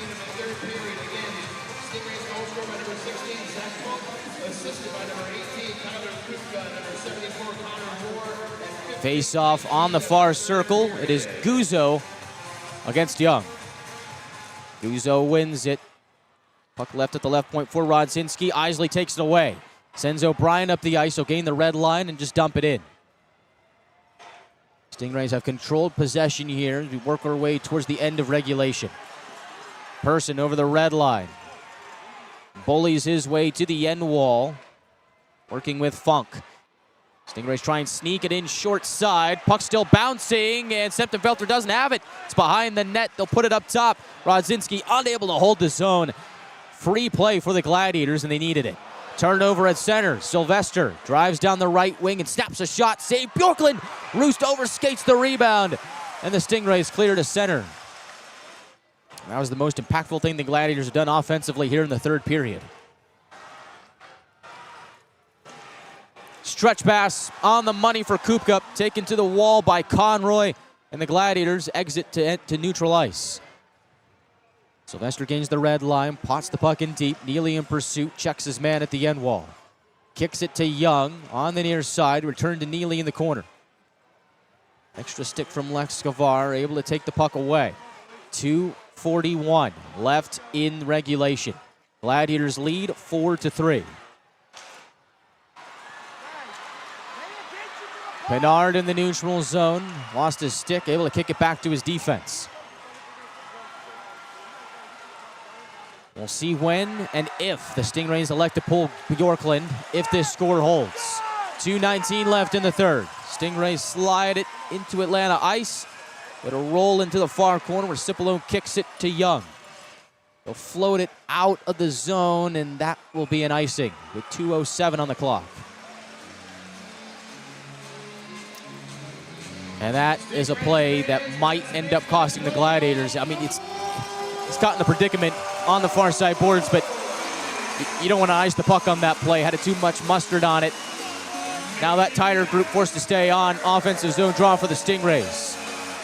Nychuk, Young, Jarvis, Cipollone, and Denemy forced to stay on. Face off to the right of Semptimphelter on the far circle. Kupka against Young at the dot.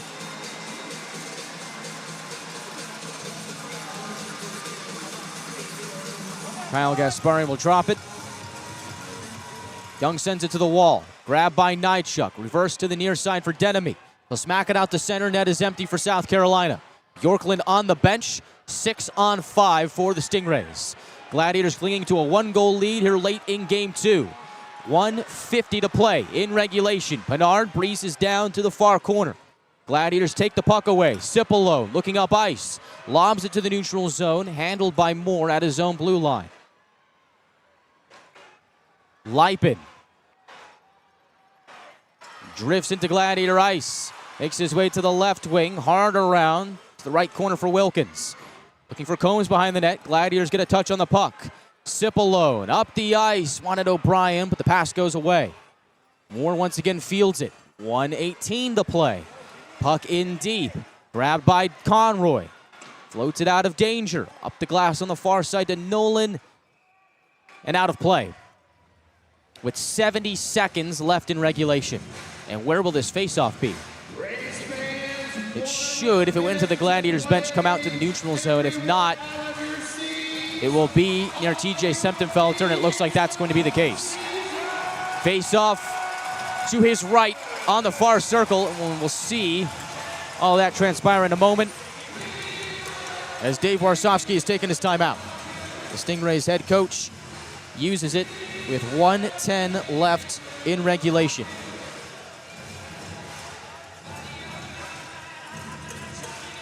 Gladiators open the scoring with a power play goal from Isaac Walter. Stingrays tied it early on in the second with the goal from Charlie Combs. Atlanta scored 3 times in the middle frame to take a 4-1 lead with goals from O'Brien, Nychuk, and Isley. For South Carolina stormed back here in the third period with goals from Nakbar and Funk to make it a 4-3 game with 70 seconds to go. Net is empty for South Carolina. It'll be 6-on-5. Gladiators will send out O'Brien, Denemy, Cipollone, Conroy, and Nychuk. Stingrays, Lipin, Combs, Pinard, Wilkins, Moore, and Kupka. Looks like it'll be Kupka to take this face-off for the Stingrays against Joey Cipollone, who's been so good at the dot for Atlanta this year.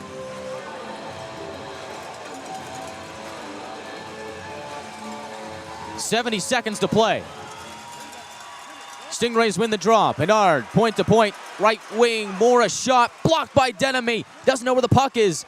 Pinard has it back at the line. Springs it to Moore at the right point. Across to Pinard once more. 55 seconds left in game 2. Moore, a blast. Semptimphelter eats it up with 51.6 to play. He absorbs it like a sponge, seeing through the screen. We'll see another face-off to his left.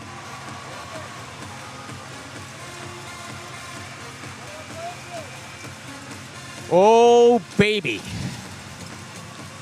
Near circle face-off. O'Brien will take it this time against Kupka. O'Brien is a left-handed forward.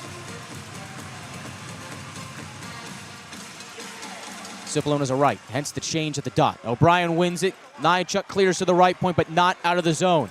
Moore keeps it in. Centered for a chance for Kupka. Gladiators take it away. They look to the empty cage. Hits a stick and goes that way, but it just misses on the far side. No icing, though.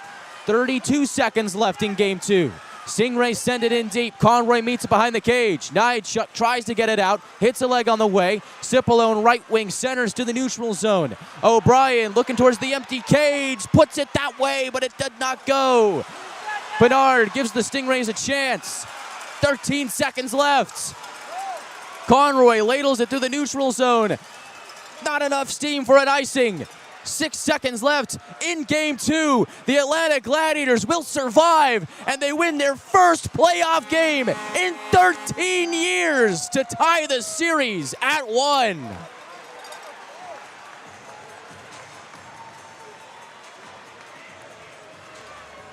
Gladiators take game 2 by the final score of 4-3. And the series is tied at 1 apiece, heading to Duluth for game 3 on Monday. Atlanta Gladiators 4, your South Carolina Stingrays 3. Never a dull moment, especially in this series. And the Stingrays trying to go at the Gladiators in celebration after the game had already been won. And Combs trying to go after Jarvis. And the Stingrays pointing at the Gladiators, and the Gladiators are pointing back.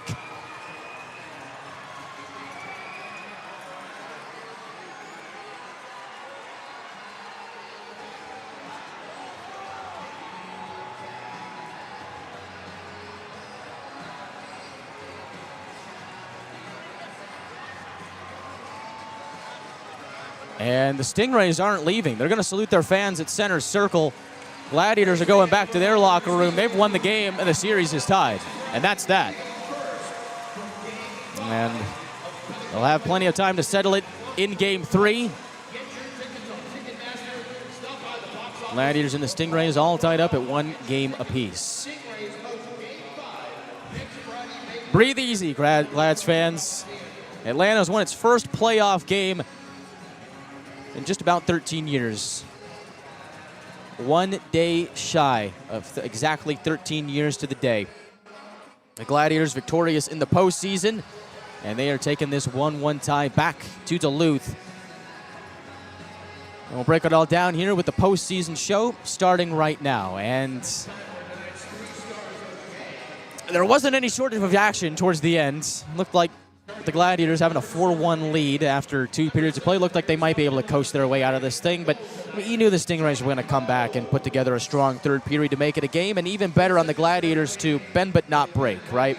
And we talked about mental fortitude throughout the course of this game. The Gladiators stuck with it. They were not phased, especially when the Stingrays were pressing there in the third period. Atlanta found a way to get the job done. And here's how they did it. Gladiators score on the power play. 3:31 into the first period. Walter scores from O'Brien and Nychuk to open the scoring. Gladiators held a 1-0 lead after 20 minutes of play. That would end up being the only power play goal of this game. And that was the only power play goal in the contest. Move to the second period. South Carolina scores 1:32 into the second period to tie the game as Combs scores from Lipin and Lescovar to make it a 1-1 tie. Gladiators just about 2 minutes later were able to score off a steal-in score. O'Brien able to swipe it away off a South Carolina turnover, snap a shot into the far corner of the net to make it a 2-1 Gladiator lead, and that would start a 3-goal run in the second period for the Gladiators, and what would be one of their biggest second period surges of the year. 7th time this season that the Gladiators have scored 3 goals in the second period. First it was O'Brien, then it was Nychuk with 9:23 left in the period. Gladiators on the tail end of a penalty kill. Nolan comes out, back to 5-on-5. Nychuk finds him, sets up a 2-on-1. Nolan to Nychuk to the back of the net for the score, and that made it 3-1 Gladiators. Then Atlanta extends its lead with 4:23 left in the period as Nychuk finds Sylvester for a shot. Isley in front, directs it in on the deflection, and Atlanta led 4-1 after 2 periods. And the Gladiators had frustrated the Stingrays, very much so to the point that the crowd was even taken out of the game. But we knew that South Carolina was going to try and storm back in the third period, and they did.